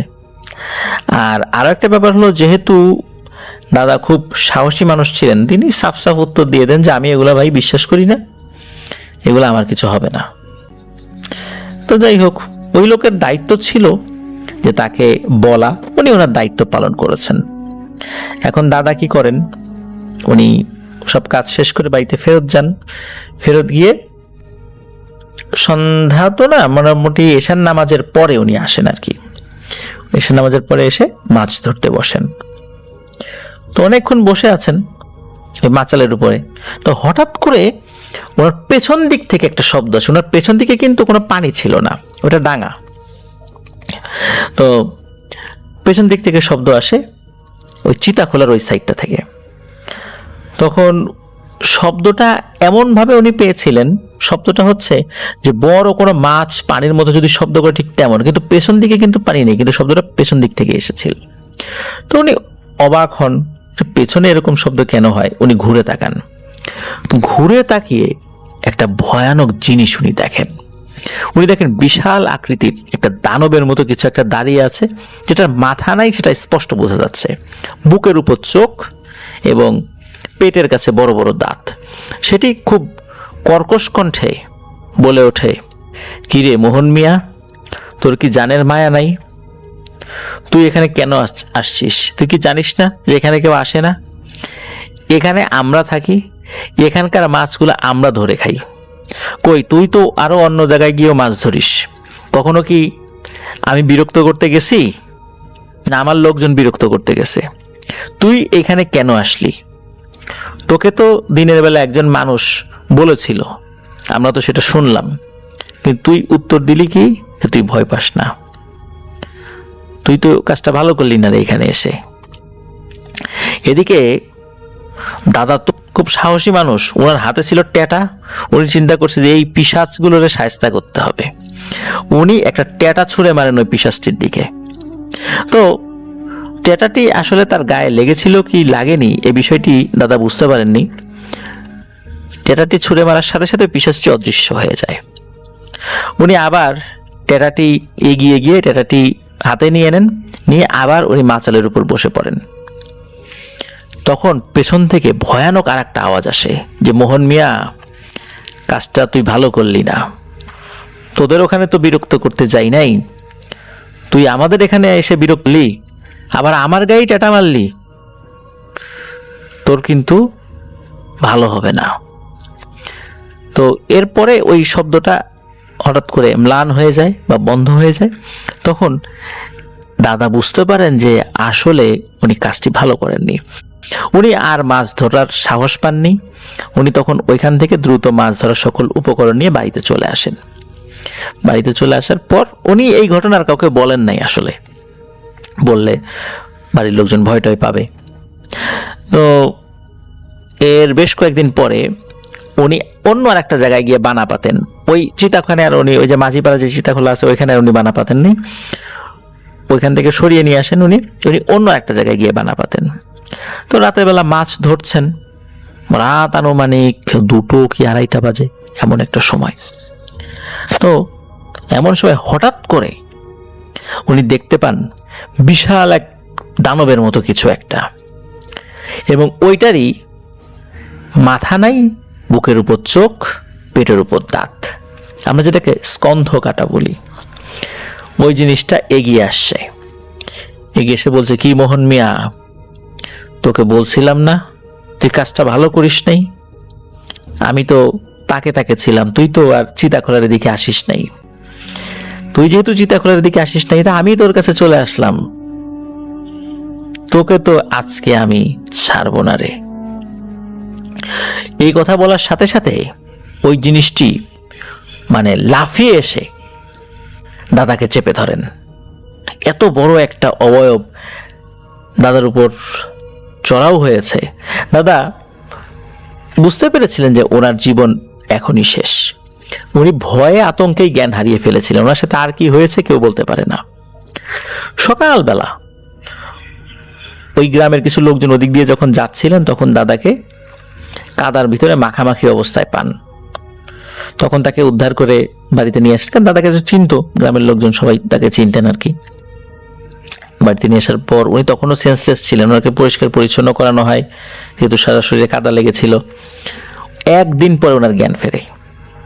একদিন পরে জ্ঞান ফেরার পর তখন দাদা সকলকে এই বিষয়টা খুলে বলেন, বাড়ির সকলকেও খুলে বলেন। এই মনোয়ার ভাইয়ের বাবা কিন্তু তখন মানে বুঝমান বয়সে, যেই রাত্রে দাদার সাথে মানে এই ভয়ানক ঘটনাটি ঘটেছিল, বিশেষ করে আক্রমণের ঘটনাটি, তখন কিন্তু ওই সন্ধ্যার পরে মনোয়ার ভাইয়ের বাবাই কিন্তু খাবার দিয়ে এসেছিলেন সেই বানার কাছে গিয়ে, আবার খাবারের পাত্রগুলো মানে খাবার শেষ হওয়ার পর নিয়ে এসেছিলেন। তো যাই হোক, এই ঘটনাটি যখন সকলে শোনেন, শোনার পর বিশেষ করে গ্রামের ময়মুরব্বীরা খুব ভয় পান। ওনারা এই ভয়টাই পেয়েছিলেন যে এই স্কন্ধকাটা বা এই ধরনের পিশাচ যদি একবার কারো উপর আক্রমণ করে, অজ্ঞান হয়ে গেলে ছেড়ে দেয়, কিন্তু ছেড়ে দেওয়ার মানে এই না যে সে বেঁচে গেছে, পরবর্তীতে মারা যায় লোকজন। এবং সত্যি ঘটনাটি সেটাই ঘটেছিল। দাদা সপ্তাহখানেক জীবিত ছিলেন, এরপরে তিনি মারা যান। তো উনি মারা যাওয়ার পর পরিবারের সকলেই তো স্বাভাবিকভাবেই অনেক কষ্টে পড়ে যান। আস্তে আস্তে সেই অবস্থা থেকে আল্লাহ রব্বুল আলামিন উত্তরণ করেছিলেন। গ্রামের যেই মুরব্বীরা ছিলেন তা ওনারা একটা কথা বলতেন যে এই পিশাচটি চাইলে কোনো মানুষকে মেরে ফেলতে পারে, কিন্তু জ্ঞান হারানোর পর তাকে ছেড়ে দেয়, কিন্তু ছেড়ে দেওয়ার পরেও এমন কিছু একটা করে দেয় যাতে করে ওই মানুষটি আর বাঁচে না। আর সাথে সাথে মারে না এই কারণে যাতে করে জ্ঞান ফেরার পর এই ভয়ানক ঘটনাটি আর ওই পিশাচ সম্পর্কে যেই ব্যাপারগুলো রয়েছে সেগুলো যেন মানুষ জানে। এই জন্যই নাকি ওই পিশাচটি মানুষকে ওই সময়ই মারে না, ছেড়ে দেয় যাতে করে মানুষ বলতে পারে, কিন্তু ছেড়ে দেওয়ার মানে এই নয় যে সে বেঁচে গেছে। অনেক মানুষই নাকি ওই পিশাচটির হাতে পড়েছে এবং তারাও মারা গেছে। তো এটি ছিল মূলত ঘটনা। তো মাছ ধরার ঘটনা যারা শুনতে চান, আশা করছি এই ঘটনাটি তাদের ভালো লেগেছে। ধন্যবাদ জানাচ্ছি মনোয়ার ভাইকে, তিনি আমাদেরকে জানিয়েছেন যে উনি ডিউটি করে এসে আসলে ওনার পক্ষে ঘটনার লেখা তো দূরের কথা, রেকর্ড করাটাও ওনার জন্য অনেক কষ্টকর, কারণ অত্যন্ত পরিশ্রম হয়, এটা আমরা জানি। বিশেষ করে মিডল ইস্টে যারা আছেন সেখানে যে টেম্পারেচার, সেটা তো আমরা সকলেই জানি, যে এত কষ্ট করার পর এসে ঘটনা লেখা বা রেকর্ড করা এটা খুবই মানে একটা ধৈর্যের ব্যাপার, এবং একটা ভালোবাসা না থাকলে, আবেগ অনুভূতির জায়গা না থাকলে এটা আসলে করা সম্ভব নয়। প্রিয় লিসেনার্স, আপনাদের এই আবেগ অনুভূতির জায়গা আছে, ইনশাল্লাহ থাকবে, ভবিষ্যতেও ছিল। এই অবস্থা যদি থাকে ইনশাল্লাহ আমরা আপনাদেরকে নিয়ে আরও অনেক দীর্ঘ পথ অতিক্রম করতে পারবো বলে আমি বিশ্বাস করি। আপনাদের ভালোবাসা এতদূর আমাদেরকে এনেছে, ইনশাল্লাহ আরও অনেক দূর নিয়ে যাবে। আপনারা আপনাদের ঘটনা পাঠাতে ভুলবেন না। ঘটনা পাঠাতে আপনারা অবশ্যই afnanthehorrorworld@gmail.com এই ইমেল অ্যাড্রেসটি ব্যবহার করবেন। অনেকেই বলেন যে ঘটনা কিভাবে পাঠাবো বুঝতে পারি না। অনেকেই যখন ঘটনা রেকর্ড করেন, যখন ইমেল করতে যান, তখন ইমেল করতে গিয়ে যে বিপত্তিটা হয়, ওই ইমেলটা ওই অ্যাটাচমেন্টটা নিতে চায় না। কারণ হচ্ছে যখনই কোনো ভয়েস রেকর্ড 20 মেগাবাইটের বেশি হয়ে যাবে তখন কিন্তু সেটি আর নেবে না। তখন যেটি কাজ করতে হবে সেটি হচ্ছে গুগল ড্রাইভে করে লিঙ্কটা আপনারা ইমেল করে দেবেন। অবশ্যই লিঙ্কটা ইমেল করার সময় আপনাদের সেই লিঙ্কের অ্যাক্সেসটা পাবলিক করে রাখবেন, তা না হলে আমরা কিন্তু আবার সেটায় ঢুকতে পারি না। যখন শোনার জন্য সেটা চেষ্টা করি তখন সেটা আর পারি না। এই জন্য অবশ্যই আপনাদের অ্যাক্সেসটা পাবলিক করে রাখবেন যাতে করে আমরা সহজে সেটা শুনতে পারি। প্রিয় লিসেনার্স, আশা করছি আমাদের এবারের এপিসোডটি আপনাদের ভালো লেগেছে। আসসালামু আলাইকুম, আমি শাওন। আজকে আমি আপনাদের সাথে শেয়ার করব সৌদি আরব থেকে পাঠানো আসিফ মোল্লা ভাইয়ের ঘটনা। আসিফ মোল্লা ভাই আমাদের প্রতিনিয়ত কিছু ভয়ের ঘটনা উপহার দিয়ে যাচ্ছেন, এই জন্য আসিফ মোল্লা ভাইকে অনেক ধন্যবাদ। আমি সরাসরি ঘটনায় চলে যাই। এই ঘটনাটি ঘটে আজ থেকে বেশ কয়েক বছর আগে, এবং ঘটনাটি ঘটে আমাদের এই ঢাকা শহরেই। ঘটনার যে প্রধান চরিত্র তার নাম রোমান। রোমান একজন সরকারি কর্মকর্তা। তিনি বাংলাদেশ সরকারের খুব উঁচু পর্যায়ের একটি পদে কর্মরত আছেন। রোমানের পরিবারও খুব উচ্চবিত্ত পরিবার। আমরা ঘটনায় প্রবেশ করি। একদিন রোমান তার অফিসে কাজ করছিলেন। একটা মেয়ে তার সাথে দেখা করতে আসে। মেয়েটার নাম রুমি। রুমিও একজন সরকারি কর্মকর্তা। রুমিকে দেখার পর রোমানের খুবই ভালো লেগে যায়। সে গোপনে গোপনে রুমির বিষয়ে খোঁজ খবর নেওয়া শুরু করে। সে খোঁজ নিয়ে জানতে পারে যে রুমির বাবাও একজন সরকারি কর্মকর্তা ছিলেন, বর্তমানে রিটায়ার্ড। আর রুমিরা 3 বোন। তার বড় বোনের বিয়ে হয়ে গেছে। রুমি দ্বিতীয় এবং তৃতীয় বোনের নাম সুমি। এভাবে খোঁজ খবর নিতে নিতে শেষ পর্যন্ত রুমি এবং রোমানের ভেতর একটা যোগাযোগ স্থাপন হয় এবং ধীরে ধীরে সেটা প্রেমের দিকে মন নেয়। বেশ কয়েক মাস তারা খুব ভালোভাবেই কাটাচ্ছিল। তারা সিদ্ধান্ত নেয় যে বিয়ে করবে। রোমান জানতো যে রুমিদের মধ্যবিত্ত ফ্যামিলির কথা শুনলে রোমানের বাবা মা রাজি হবেন না। তাই রোমান একাই রুমির ফ্যামিলির কাছে বিয়ের প্রস্তাব নিয়ে যায়। রুমির বাবা মা রাজি ছিলেন, কিন্তু রোমান জানতো তার বাবা মা রাজি হবে না। কিন্তু সে তার বাবা মার কাছে তার বিয়ের কথা বলে। সে রুমির কথা বলে, রুমির পরিবারের কথা বলে। সবকিছু শোনার পর তার বাবা মা খুবই রেগে যায়। তারা রোমানকে বলে যে রোমান তাদের একমাত্র সন্তান। তারা চায় রোমানের বিয়েও তাদের মতো উচ্চবিত্ত একটা পরিবারে হোক। রোমান তার বাবা মার কথা শোনে না। সে রুমিকে নিয়ে বিয়ে করে ফেলে। বিয়ে করার পর সে তার স্ত্রীকে নিয়ে যখন তার বাসায় আসে, তখন রোমানের বাবা তাকে ঘর থেকে বের করে দেন এবং বলেন যে রোমানের সাথে তাদের কোনো সম্পর্ক নেই। রোমান তার নববিবাহিত স্ত্রীকে নিয়ে তার শ্বশুরবাড়িতে ওঠে। শ্বশুরবাড়িতে 3-4 দিন কাটাবার পর তার অস্বস্তি লাগা শুরু করে। সে শ্বশুরবাড়িতে থাকতে যাচ্ছিল না। তাই সে তার অফিসের কাছেই একটি বাসা ভাড়া করে। সে রুমিকে নিয়ে সেই বাসায় উঠে যায়। খুব ভালোভাবেই কাটছিল তাদের ছোট্ট সংসার। সেই বাসায় ওঠার 5 থেকে 6 মাস পর রোমান জানতে পারে রুমি প্রেগন্যান্ট। এটাতে সে খুবই আনন্দিত হয়। সে চিন্তা করে সে তার বাবা মাকে ফোন করে এই কথা বলবে।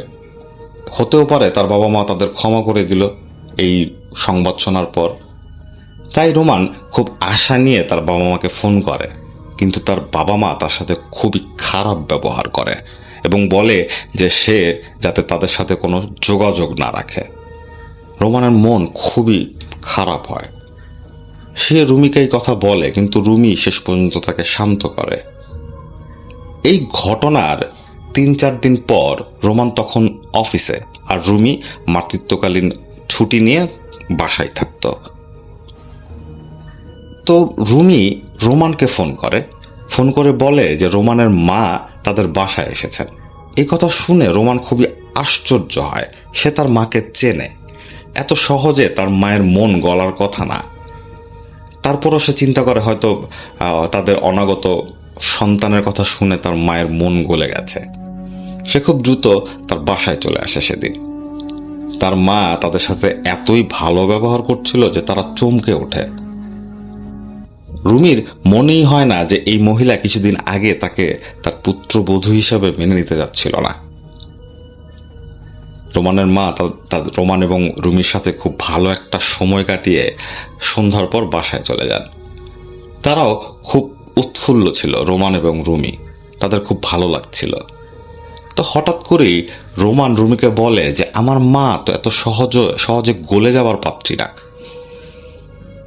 এর পেছনে কোনো কারণ থাকতে পারে। তো এই কথা শোনার পর রুমি একটু রাগ করে। সে বলে যে না, তুমি শুধু শুধু ভুল চিন্তা করছো। মা আমাদের সাথে খুব ভালোভাবে এসেই মিশেছেন, তার মনে কোনো কিছু নেই। তো রোমানও এরপর আর বিষয়টা নিয়ে ওরকম চিন্তা করে না। এই ঘটনার 3 থেকে 4 দিন পর রোমান এবং রুমি রাতের বেলা ঘুমিয়ে আছে। রুমি স্বপ্নে দেখে যে তার কাছে একটা লোক আসলো। লোকটাকে তার খুব পরিচিত মনে হচ্ছে, কিন্তু লোকটার চেহারা সে বুঝতে পারছে না। তার কাছে লোকটা খুব পরিচিত, এতটুকুই সে মনে করতে পারছে। এবং সেই লোকটা রুমিকে একটা ফল খেতে দিচ্ছে। রুমি সেই ফল খেতে যাচ্ছে না। সেদিন রাতের বেলায় স্বপ্ন দেখার পর রুমির ঘুম ভেঙে যায়। সে উঠে বসে চিন্তা করতে থাকে যে এরকম স্বপ্ন কেন দেখলাম। পরের দিন রাতের বেলাও রুমি যখন একই স্বপ্ন দেখে এবং সেই স্বপ্নেও রুমি সেই ফলটা খায় না, তখন সে একটু চিন্তিত হয়ে যায়। পরদিন সকালবেলা সে তার মাকে ফোন করে। তার মাকে ফোন করে সে বলে যে সে গত 2 দিন রাতের বেলা একই স্বপ্ন দেখেছে এবং সেই লোকটা তাকে ফল খেতে বলছে। এই কথা শোনার পর রুমির মা একটু চিন্তিত হয়ে যান। তিনি রুমিকে বলেন যে তুমি সবসময় নামাজ পড়বা আর সূরা পড়বা, আর তুমি এটা চেষ্টা করবা স্বপ্নের ভেতর যে যাতে তুমি ফলটা না খাও। রুমি এই কথা শুনে খুব টেনশনে পড়ে যায়। সেদিন রাতের বেলা অর্থাৎ 3য় দিন রাতের বেলা রুমি ঘুমাচ্ছিল এবং আজকে রাতেও সে একই স্বপ্ন দেখে, কিন্তু আজকে রাতে সে সেই ফলটা খেয়ে ফেলে স্বপ্নের ভেতর। সে যখন স্বপ্নের ভেতর সে ফলটা খেয়ে ফেললো, ঠিক তখনই তার প্রচন্ড পেটে ব্যথা শুরু হয়। সে পেটে ব্যথায় ঘুম থেকে উঠে যায়। সে উঠে গিয়ে রোমানকে জাগায়, যে তার পাশে শুয়েছিল। রোমান উঠে দেখে যে তার স্ত্রীর অবস্থা খুবই সিরিয়াস। সে তার স্ত্রীকে নিয়ে হাসপাতালে চলে যায়। তাকে দেখার পর ডাক্তার বলেন যে হয়তো গ্যাস্ট্রিকের প্রবলেমের কারণে এই ব্যথা উঠেছে, তারপরও আপনারা কিছু পরীক্ষা করুন, যেহেতু রুমি প্রেগন্যান্ট। পরীক্ষা করার পর তারা জানতে পারে যে তাদের সন্তান সুস্থ আছে এবং রুমিও ঠিক আছে, কোনো সমস্যা নেই। রোমান রুমিকে নিয়ে বাসায় চলে আসে। 4র্থ দিন রাতের বেলা যখন রোমান এবং রুমি ঘুমাচ্ছিল, রুমি ঘুমিয়ে গেছে, রোমান শুয়ে আছে। সে ঘুমায়নি, ঘুমাবে। তো তাদের বাসার বর্ণনা দিলে এতটুকু বলা যায়, রোমানদের যে বেডরুম, সে বেডরুমের করিডোরের একটু পরেই হচ্ছে তাদের বাথরুম। তো তারা তাদের ঘরের লাইট অফ করে রাখতো, শুধু বাথরুমের লাইটটা জ্বালিয়ে রাখতো, যেটা তাদের ঘরের বাইরে ছিল। সেই লাইটের কিছুটা আলো সেই দরজায় পড়তো এবং দরজা লাগানো থাকতো না, একটু ভেজানো থাকতো। তাই সেই দরজার ফাঁক দিয়ে সেই আলো কিছুটা তাদের ঘরের ভেতরে ঢুকতো। তো সেদিন রাতের বেলা রোমান শুয়েছিল, সে ঘুমাবে। সে হঠাৎ চোখ বন্ধ করে আবার কিছুক্ষণ পর চোখ খুলে ফেলল। খুলে ফেলার পর সে পুরো ঘরের ভেতর এক ধরনের অস্বস্তি ফিল করলো। সে ভালো করে বাইরে তাকালো, আশেপাশে তাকালো, সে কিছুই দেখতে পেল না। হঠাৎ করে তার মনে হলো যে সেই দরজার সামনে কেউ এসে দাঁড়িয়েছে, যার কারণে সেই আলোটা আসা বন্ধ হয়ে গেছে। সে দ্রুত সে দরজার দিকে তাকায়। তাকাবার পর সে কিচ্ছু দেখে না। সে দেখে যে না, এটা হয়তো তার চোখের ভুল। সেদিন রাতের মতো রোমান ঘুমিয়ে যায়। পরদিন রাতের বেলা যখন রোমান এবং রুমি ঘুমাচ্ছিল, আজকে রাতে রোমান ঘুমিয়ে গেছে, রুমি জেগে আছে। তো রুমি জেগে থেকে কিছুক্ষণ পর এপাশ ওপাশ করছে। হঠাৎ করে রুমি লক্ষ্য করে যে তাদের দরজার সামনে কেউ এসে দাঁড়িয়েছে। সে ভালো করে দরজার দিকে লক্ষ্য করে এবং লক্ষ্য করার পর সে যা দেখতে পায় সেটা হচ্ছে তাদের দরজার ফাঁক দিয়ে, যে ফাঁক দিয়ে আলো আসতো, সেই ফাঁকাটার সামনে একটা লোক দাঁড়িয়ে আছে এবং সে অনেক লম্বা। এত লম্বা মানুষ হয় না। এটা দেখার পর সে একটা চিৎকার দিয়ে ওঠে। চিৎকার দিয়ে ওঠার পর রোমান ঘুম থেকে উঠে যায়। সে রুমিকে বোঝাবার চেষ্টা করে যে তুমি যা দেখেছো সেটা মনের ভুল। আমিও গতকাল রাতের বেলা এরকম একটা কিছু দেখেছিলাম। এটা হয়তো কোনো একটা কারণে দেখা যায় রাতের বেলা, এটা ভয় পাওয়ার কিছু নাই। এই কথা বলে সেদিনের মতো রোমান রুমিকে ঘুম পাড়িয়ে দেয়। রুমি ঘুমিয়ে যায়, কিন্তু রোমানের ঘুম আসছিল না, কারণ হঠাৎ করে তার ঘুম ভেঙে গেছে। সে কিছুক্ষণ চুপচাপ শুয়েছিল। হঠাৎ করে এখন রোমান দেখছে যে সেই দরজার সামনে রুমি একটু আগে যার কথা বলল, সেই অবয়বটা এসে দাঁড়িয়েছে। সে কোনো শব্দ করল না। সে চুপচাপ সেই দরজার ফাঁকার দিকে তাকিয়েছিল। সে লক্ষ্য করলো সেই অবয়বটা যে অনেক লম্বা এবং কালো একটা আলখেল্লা পরা। সে ধীরে ধীরে দরজাটা খুলে ফেলল। সে ঘরের ভেতর প্রবেশ করলো। রোমানের খুব ইচ্ছা হচ্ছে যে সে একটা চিৎকার দিবে, কিন্তু সে নিজেকে অনেক কষ্টে আটকিয়ে রাখলো। সে ভয় পাচ্ছিল রুমির জন্য। সে মনে করছিল সে যদি চিৎকার দেয় সে তাতে যদি এই অবয়বটা রুমির কোনো ক্ষতি করে, তাই সে দাঁতে দাঁত চেপে অপেক্ষা করে। সে দেখতে পায় সে অবয়বটা ধীরে ধীরে হেঁটে হেঁটে রুমির কাছে এসে দাঁড়ালো। সে অর্থাৎ রোমান সে অবয়বটার চেহারা দেখার জন্য ভালোভাবে সেদিকে লক্ষ্য করে। সে দেখতে পায় সে অবয়বটার চেহারা সে বুঝতে পারছে না, কিন্তু তার চোখ দুইটা জ্বলজ্বল করছে। এবার সে চিৎকার দেওয়ার চেষ্টা করে, কিন্তু তার গলা দিয়ে কোনো শব্দ বের হয় না। সে আতঙ্ক নিয়ে লক্ষ্য করে সেই অবয়বটা ধীরে ধীরে নিচু হয়ে রুমির পেটে একটা হাত রাখলো। হাত রাখার পর সে রুমির পেটে হাত বোলানো শুরু করে। এটা দেখার পর শেষ পর্যন্ত রোমান চিৎকার দিতে পারে। সে চিৎকার দেওয়ার পর সে দেখে সে অবয়বটা একটা লাফ দিয়ে তাদের রুমের জানলা দিয়ে বের হয়ে গেল। সে অবাক হয়ে তাকিয়েছিল। রুমির ঘুম ভেঙে যায়। সে ঘুম ভাঙার পর রোমানকে জিজ্ঞেস করে যে সে চিৎকার কেন দিল।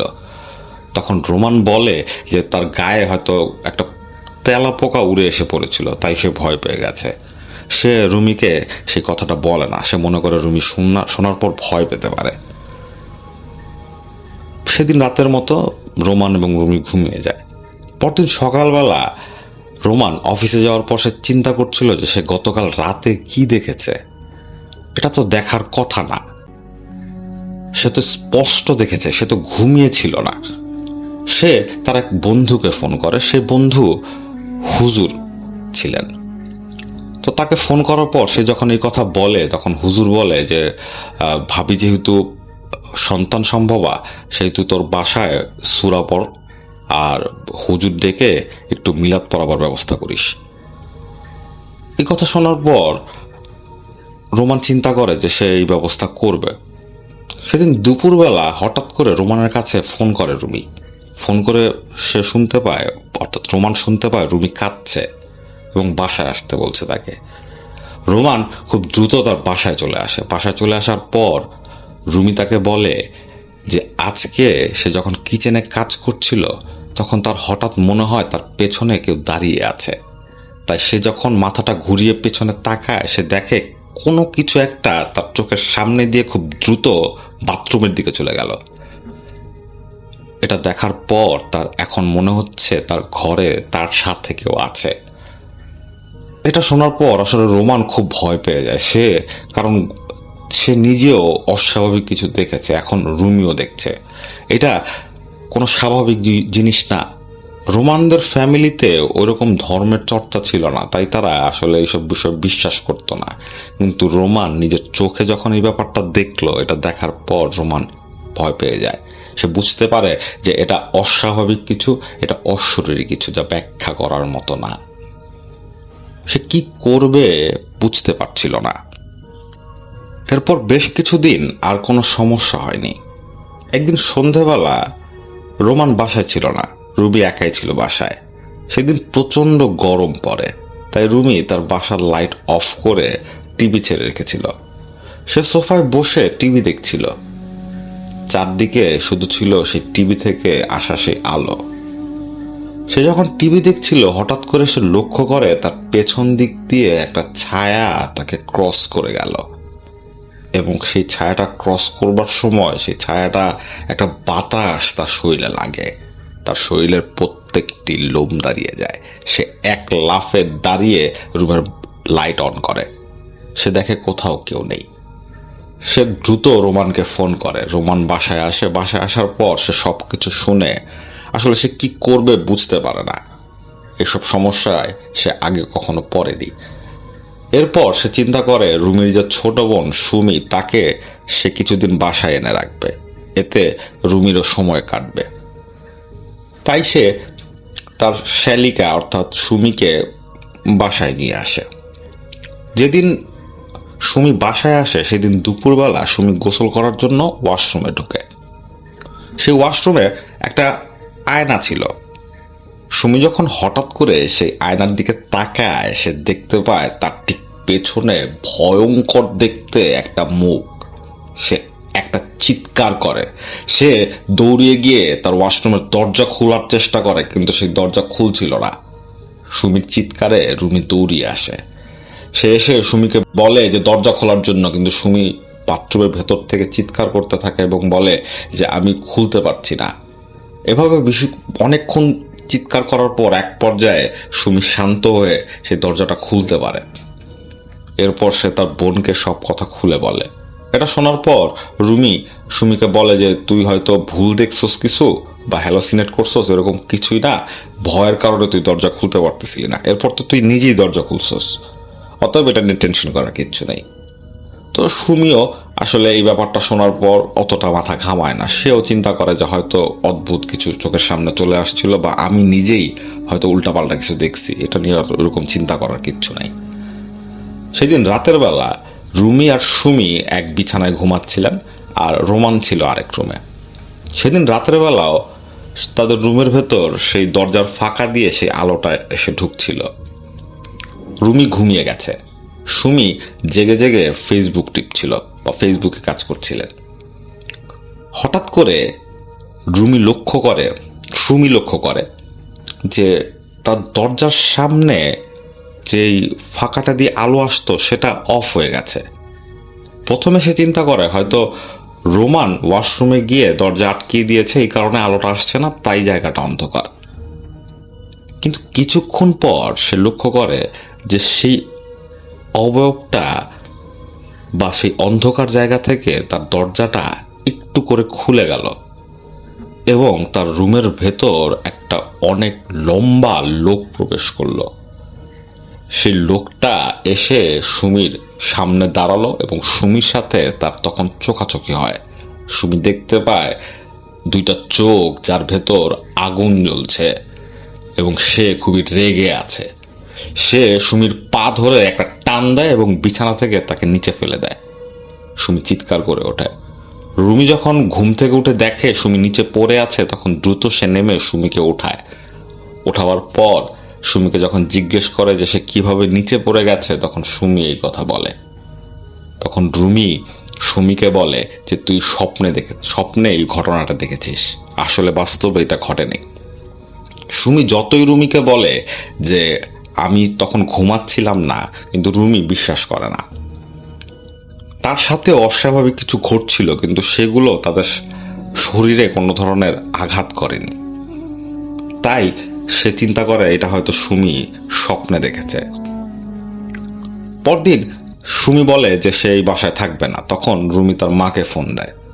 মাকে ফোন দেওয়ার পর তার মা এক হুজুর নিয়ে আসেন।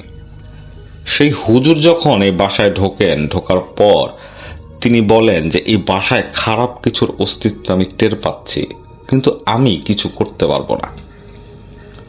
আপনারা একজন ভালো হুজুর দেখান, আমি কিছু আমল করে দিয়ে যাচ্ছি, যাতে হয়তো কয়েকদিন আপনারা ভালো থাকবেন। এ কথা বলে সে হুজুর চলে যায়। আর রোমানরাও খুব বড় একজন হুজুরের সন্ধানে ছিলেন। এর মাঝখান দিয়ে রুমির মা রুমির সাথে থাকা শুরু করে। রুমির মার সাথেই ঘুমাতো রাতের বেলা। একদিন স্বপ্নে রুমি দেখে যে তার বিছানার সামনে একটা ভয়ঙ্কর দর্শন অবয়ব দাঁড়ানো এবং সে রুমিকে বলছে তোর বাচ্চাটাকে দিয়ে দে। আর রুমি স্বপ্নের ভেতরই বলে ওঠে যে আমি দিব না, আমার বাচ্চা আমি দিব না। ঠিক তখনই রুমির মার ঘুম ভাঙে। সে দেখতে পায় তার মেয়ে ঘুমের মধ্যে বলছে আমি আমার বাচ্চা দিব না। তখন রুমির মা রুমিকে ঘুম থেকে ওঠাবার পর রুমিকে জিজ্ঞেস করে যে কি হয়েছে। তখন রুমি বলে যে একটা অবয়ব আমার কাছে এসে আমার বাচ্চাকে নিয়ে যেতে চাচ্ছিল। তখন রুমির মা রুমিকে কিছু সূরা পড়ে ফু দিয়ে দেন এবং শান্ত করে ঘুম পাড়িয়ে দেন। পরদিন রাতের বেলা রুমি আর রুমির মা যখন আবার ঘুমাচ্ছিল, সেদিন রাতের বেলাও রুমি আবার একই স্বপ্ন দেখে।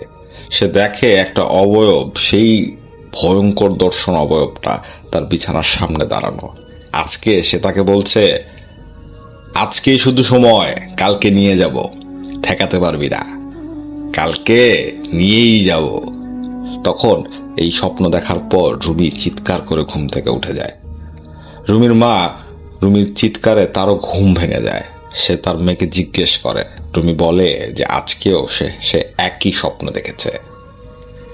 রুমির মা কি করবে তিনি বুঝতে পারছিলেন না। তারা হুজুরের সন্ধান করছিলেন কিন্তু কাউকে পাচ্ছিলেন না। এভাবে আর একটা দিন খুব ভয়ে কাটে তাদের। সেদিন রাতের বেলা রুমি যখন ঘুমাচ্ছিল তখন রুমির মা রুমিকে বলে যে তুই ভয় পাস না, আমি আজকে রাতে জেগে থাকবো, তোর কিচ্ছু হবে না। ওই তুই যা দেখেছিস তা এই সময়ে, এই প্রেগনেন্সির সময় মেয়েরা প্রায় দেখে, তুই ভয় পাস না। এই কথা বলে সে তার মেয়েকে ঘুম পাড়িয়ে দেয়। রুমির মা জেগেই ছিলেন কিন্তু আজকে তার চোখে রাজ্যের ঘুম নেমে এসেছে। সে কোনোভাবেই তার চোখ খুলে রাখতে পারছিলেন না। এক পর্যায়ে তিনি ঘুমিয়ে যান।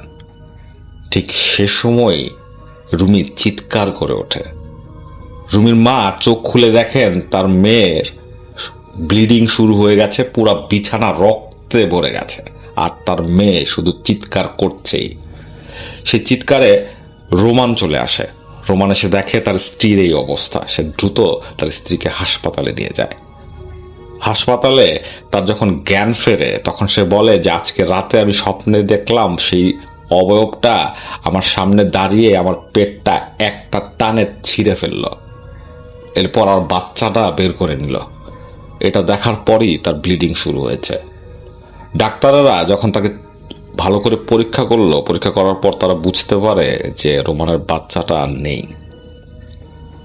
এই কথা শোনার পর রুমি খুবই ভেঙে পড়ে। পরের দিন তারা চলে আসে হাসপাতাল থেকে রিলিজ নিয়ে তাদের বাসায়। তাদের সবারই মন খুব খারাপ ছিল। একটা সন্তানের মৃত্যু, যে সন্তান এখন পর্যন্ত পৃথিবীতে আসেনি, যে সন্তানকে তারা দেখতে পারল না। পুরো ফ্যামিলি আসলে খুবই কষ্টে তাদের দিন পার করছিল। আর ধীরে ধীরে রুমির ভিতর বিভিন্ন মানসিক সমস্যা দেখা দিতে শুরু করে। সে এখনো রাতের বেলায় সে স্বপ্নে দেখে সেই অবয়বটা তার কাছে আসে এবং তাকে বলে, তোর বাচ্চাকে তো নিয়েছি, এবার তুই রেডি থাক। সে প্রত্যেক রাতে বিকট চিৎকার দিয়ে ঘুম থেকে উঠে যায়। এক পর্যায়ে রোমানরা এক হুজুরের সন্ধান পান। সেই হুজুর যখন বাসায় আসে, বাসায় আসার পর যখন সে রুমিকে দেখেই সে বুঝতে পারে যে তার উপর কেউ বান মেরেছে, অর্থাৎ কালো জাদু করেছে। সেই হুজুর রোমানকে বলে যে আপনার স্ত্রীর উপর কেউ বান মেরেছেন, কেউ কালো জাদু করেছে। আমার পক্ষে এই কালো জাদু ভাঙা সম্ভব না। আমি একজনের ঠিকানা আপনাদের দিতে পারি। আপনি তার কাছে গিয়ে তাকে রিকোয়েস্ট করবেন। সে সহজে রাজি হবেন না, কারণ তিনি সহজে এইসব কাজ করতে চান না, আর এই কাজ একমাত্র তিনিই পারবেন। এরপর রোমান সে হুজুরের কাছে যান। যাওয়ার পর সে হুজুরকে অনেক রিকোয়েস্ট করার পর তার বাসায় নিয়ে আসে। বাসায় আনার পর সে যখন রুমিকে দেখার পরই সে বুঝতে পারে যে এই মেয়েটার উপর খুব খারাপভাবে কালো জাদু করা হয়েছে। সেই হুজুরের সাথে কিছু জিন থাকতো। সেদিন রাতের বেলা হুজুর বলেন যে আপনারা আমাকে কিছু সময় দিবেন, আমি আমার নিজের মতো কিছুক্ষণ একটা রুমের ভেতর থাকবো, এরপর আমি আসলে এক্স্যাক্ট কারণটা বের করতে পারবো কি কারণে আপনার স্ত্রী এই অবস্থা।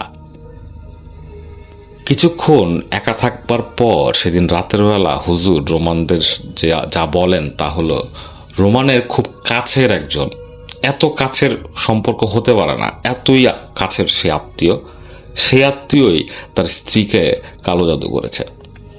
এই কথা বলার পর রোমান বুঝে ফেলে যে হুজুর কার কথা বলছেন, এবং রোমানের নিজের ভেতরও সে সন্দেহ কাজ করছিল। কারণ রোমান এতদিনে বুঝে গেছে যে কালো জাদু, বান এগুলো কিভাবে করতে হয়, কি কি জিনিস সংগ্রহ করতে হয়, এবং সে একদিন তার স্ত্রীর একটা ওড়না কাটা দেখেছিল। তো রোমান বুঝতে পারার পরও সে বারবার হুজুরকে জিজ্ঞেস করছিল যে হুজুর কে এই কাজ করেছে বলুন। হুজুর রাজি হচ্ছিলেন না বলতে। হুজুর বলেন যে আমি আগে আপনার স্ত্রীর সমস্যাটা সমাধান করি।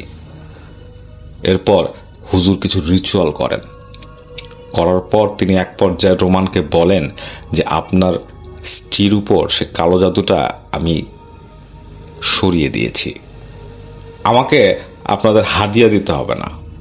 আপনারা যে কাজটি করবেন সেটা হচ্ছে, একটা মাদ্রাসার নাম সেই হুজুর বলেন, তিনি বলেন সেই মাদ্রাসার ছাত্রদের আপনারা একবেলা খাওয়াবেন এবং তাদের কিছু জামা কাপড় কিনে দিবেন, তাতেই হবে।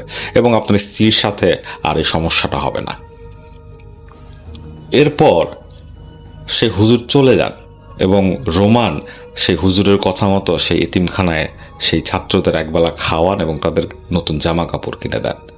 এরপর ধীরে ধীরে রুমি সুস্থ হয়ে উঠছিল, কিন্তু তার যে মানসিক সমস্যা হয়েছিল তার কিছুটা অংশ এখনো রয়ে গেছে। সে বেশ কিছু বছর সে অবয়বটাকে দেখেনি, কিন্তু ইদানিং তিনি আবার সে অবয়বটাকে দেখতে পাচ্ছেন এবং তার মানসিক অবস্থা খুবই খারাপ। রোমান রুমিকে অনেক ডাক্তার দেখিয়েছেন, মানসিক রোগের ডাক্তার, মেডিসিনের ডাক্তার, সব ডাক্তার, কিন্তু কোনোভাবেই আসলে রুমি সুস্থ হচ্ছেন না। মাঝখান দিয়ে তার যে অবস্থা ছিল, সে যখন পজেস ছিল, সেই অবস্থা থেকে এখন কিছুটা ভালো আছেন, কিন্তু তিনি পুরোপুরি সুস্থ না। আমরা রুমি আপুর জন্য দোয়া করব যাতে তিনি সুস্থ হয়ে যান। এটাই ছিল আসিফ মোল্লা ভাইয়ের পাঠানো ঘটনা। আশা করি এই ঘটনাটি আপনাদের ভালো লাগবে। ঠিক তখনই টর্চের আলোটা পানির উপর পড়তেই আমার বুকের ভেতরটা যেন দুমড়ে মুচড়ে গেল। কুয়াশার ভেতর আমি স্পষ্ট দেখতে পাচ্ছিলাম যে নৌকার নিচে কোনো পানি নেই। আমাদের নৌকাটা নদীর উপরে ভাগ থেকে অন্তত 10 ফিট ওপরে কুচকুচে কালো একটা ধোঁয়ার উপর ভাসছে। আর আমার ঠিক পেছনে বসা সেই মাঝের ছলাৎ ছলাৎ করে দাঁড় টানার শব্দটা হুট করেই বন্ধ হয়ে গেল। আমি ঘাড় ঘুরিয়ে তাকাতে দেখলাম মাঝের জায়গায় কোনো মানুষ নেই। একটা তাল গাছের মতো লম্বা কুচকুচে কালো কুয়াশার অবয়ব দাঁড়িয়ে আছে, যার মুখ বলতে কিছু নেই, শুধু অন্ধকারের মাঝখানে দুটো জ্বলন্ত লাল ভাটার মতো চোখ। সে তার লিকলিকে লম্বা বরফ শীতল হাতটা বাড়িয়ে আমার ঘাড়টা শক্ত করে চেপে ধরে একটা চেরা খসখসে গলায় বলে উঠল, তুই তো এপারের মানুষ না রে ফাহিম, তোকে ওপারে নিয়ে যাওয়ার জন্যই তো আজ আমি নৌকা খুলেছি, চল। এই ঘটনা ঘটেছিল 2025 সালের অক্টোবর মাসের এক আমাবস্যার রাতে। আমার নাম ফাহিম মুর্শেদ। আমি ঝিনাইদহের শৈলকোপা এলাকার কুমার নদী পাড়ের একটি গ্রামে থাকি। জমিজমা সংক্রান্ত একটা জরুরি কাজে সেদিন আমার পাশের গ্রাম ভাটইতে যেতে হয়েছিল। কাজ শেষ করে যখন জলটুং ঘাটে ফিরলাম তখন রাত প্রায় 12টা বেজে 20 মিনিট। সাধারণত এই সময়ে ঘাটে দুটো খেয়া নৌকা থাকে, কিন্তু সেদিন পুরো ঘাট একদম জনমানবিহীন থমথমে হয়েছিল। নদীর ওপর ঘন কুয়াশা জমে আছে, আর চারপাশ থেকে একটা অদ্ভুত পচা শ্যাওলার গন্ধ আসছিল। অক্টোবর মাসে এমন ঘন কুয়াশা আর এই গন্ধটা আমার কাছে বেশ অস্বাভাবিক লাগছিল।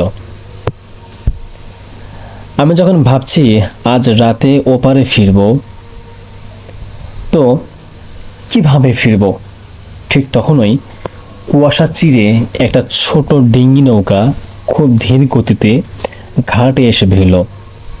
নৌকার গলুইতে একটা হারিকেন জ্বলছিল, তবে সেই আলোটা ছিল কেমন যেন নীলাভ আর নিস্তেজ। নৌকার পিছনে একজন মাঝি চাদর মুড়ি দিয়ে বসেছিল, তার মুখটা চাদরের আড়ালে ঢাকা। আমি স্বস্তির নিঃশ্বাস ফেলে বললাম, মাঝি ভাই, ওপারে যাবা? একটু পার করে দাও, খুব জরুরি। মাঝি কোনো কথা বলল না, শুধু মাথাটা সামান্য কাত করে সায় দিল। আমি নৌকা উঠে মাঝখানের গলুতে বসলাম। নৌকাটা ঘাট ছাড়ার সাথে সাথেই আমার পুরো শরীরটা কেমন যেন শিউরে উঠল। চারপাশের বাতাসটা হুট করেই এতটা ঠান্ডা হয়ে গেল যে আমার মনে হচ্ছিল আমি কোনো বরফের ঘরের ভেতরে বসে আছি। নদীটা খুব বেশি বড় নয়, বড় জোর 5 মিনিটের পথ, কিন্তু 10 মিনিট পার হয়ে যাওয়ার পরেও ওপারে কোনো লাইট বা ঘাটের দেখা আমার মিলছিল না। চারপাশের কুয়াশা যেন আরো ঘন হয়ে আমাদের ঘিরে ধরছিল। সবচেয়ে অদ্ভুত ব্যাপার ছিল নদীর পানি সম্পূর্ণ স্থির, কোনো ঢেউ নেই, অথচ মাঝির দা টানার শব্দ হচ্ছিল ছলাৎ ছলাৎ করে। আমি একটু ভয় পেয়ে পকেট থেকে ফোনটা বের করে সময় দেখলাম, রাত 12:35। ফোনের নেটওয়ার্ক একদম জিরো হয়ে গেছে। আমি মাঝির দিকে মুখ ফিরিয়ে বললাম, মাঝি ভাই, আর কতক্ষণ লাগবে? ঘাট কি পার হয়ে গেলাম নাকি? কিন্তু কোনো উত্তর নেই। মাঝি ওভাবে চাদর মুড়ি দিয়ে যান্ত্রিকভাবে দা টেনে চলছে। ঠিক তখনই আমার খেয়াল হলো মাঝির দা টানার শব্দটা পানির উপর থেকে আসছে না, শব্দটা আসছে যেন শূন্য বাতাস থেকে। ভয়ে আমার গায়ে লোম খাড়া হয়ে গেল। আমি পকেট থেকে আমার হাই পাওয়ার টর্চ লাইটটা বের করে পানির দিকে তাক করলাম, আর তখনই আমার চোখের সামনে ভেসে উঠল সেই হাড় হিম করা দৃশ্য, যা আমি গল্পের শুরুতেই বলেছিলাম, যে নিচে কোনো পানি নেই, নৌকাটা শূন্য কালো ধোঁয়ায় তার উপর ভাসছে, আর আমার পেছনে কোনো মাঝি নেই। একটা বীভৎস লম্বা কালো ছায়া তার বরফ শীতল হাত দিয়ে আমার ঘাড়ে খামচে ধরছে। তার হাতের নখগুলো আমার চামড়া ভেদ করে বুকের ভেতর ঢুকে যাচ্ছিল, আর সেই তীব্র পচা গন্ধটা আমার দম আটকে দিচ্ছিল। সে আমাকে টেনে নৌকার বাইরে সে শূন্য অন্ধকারে খাদের দিকে ফেলে দিতে চাচ্ছিল। আমি বুঝতে পারলাম আজ আমার জীবনের শেষ রাত। আমি আমার সমস্ত মানুষের শক্তি দিয়ে এক এক করে চোখগুলো বন্ধ করে চিৎকার করে আল্লাহু আকবার বলে সূরা ফালাক পড়া শুরু করলাম। ঠিক যখন এই দৃশ্য শক্তি টানে আমার শরীরের অর্ধেকটা নৌকার বাইরে চলে গেছে, আমার মুখের পবিত্র কালাম শেষ হওয়ার সঙ্গে সঙ্গেই সেই কুচকুচে কালো অবয়বটা একটা তীব্র অমানসিক চিৎকার দিয়ে বাতাসের সাথে মিলিয়ে গেল। সাথে সাথে পুরো মায়াজালটা কেটে গেল এবং আমি একটা প্রচণ্ড ঝাঁকুনি খেয়ে আছাড় খেয়ে পড়লাম, তবে শূন্যে নয়, সরাসরি নদীর ঠান্ডা পানির মধ্যে। আমি সাঁতার জানতাম, তাই কোনো মতে হাবুডুবু খেয়ে নদীর পাড়ে এসে উঠলাম। কাদার মধ্যে মরে থাকার মতো পড়ে রইলাম সকাল হওয়া পর্যন্ত। পরদিন সকালে গ্রামের মানুষ যখন আমাকে উদ্ধার করে, তখন আমার ঘাড়ে 4টে কালো নখের গভীর দাগ ছিল। পরে যখন ঘাটের প্রবীণ মাঝিদের কাছে এই ঘটনা বলি, তখন এক বৃদ্ধ মাঝি লণ্ঠনটা নেভাতে নেভাতে বললেন, ফাহিম, তুই আজকে জ্যান্ত ফিরেছিস, এটাই তোর সৌভাগ্য। আজ থেকে প্রায় ঠিক 10 বছর আগে এক আমাবস্যার রাতে জলটুঙ্গি ঘাটের এক বুড়ো মাঝি নৌকা নিয়ে ওপরে যাওয়ার সময় মাঝ নদীতে ঝড়ের কবলে পড়ে মারা যায়। তার লাশটা কোনো দিন পাওয়া যায়নি। তারপর থেকে প্রতি বছর আমাবস্যার রাতে ওই মরা মাঝি শূন্য নৌকা নিয়ে ঘাটে এসে জীবন্ত মানুষের খোঁজ করে। তুই কাল রাতে ওই উলট পালট নদীর ঘাটে নেমেছিলি। আজও যখন আমি রাতে কোনো নদীর পাড় দিয়ে হাঁটি আর কুয়াশার ভেতরে জলের ছলাৎ ছলাৎ শব্দ শুনি, আমার বুকের ভেতরটা কেঁপে ওঠে। মনে হয় সেই চাদর জড়ানো মাঝিটা আজও হয়তো নদীর ওপারে নিয়ে যাওয়ার জন্য ঘাটেই নৌকা বেঁধে আমার জন্যই অপেক্ষা করছে। তো এই ছিল ভাই আজকের ঘটনা। আশা করছি আপনাদের ভালো লেগেছে। যদি ভালো লাগে আপনারা অবশ্যই লাইক, কমেন্ট, শেয়ার করবেন এবং দেখা হবে পরবর্তী কোন এপিসোডে। আজকের মতো এখানেই বিদায়। আল্লাহ হাফেজ।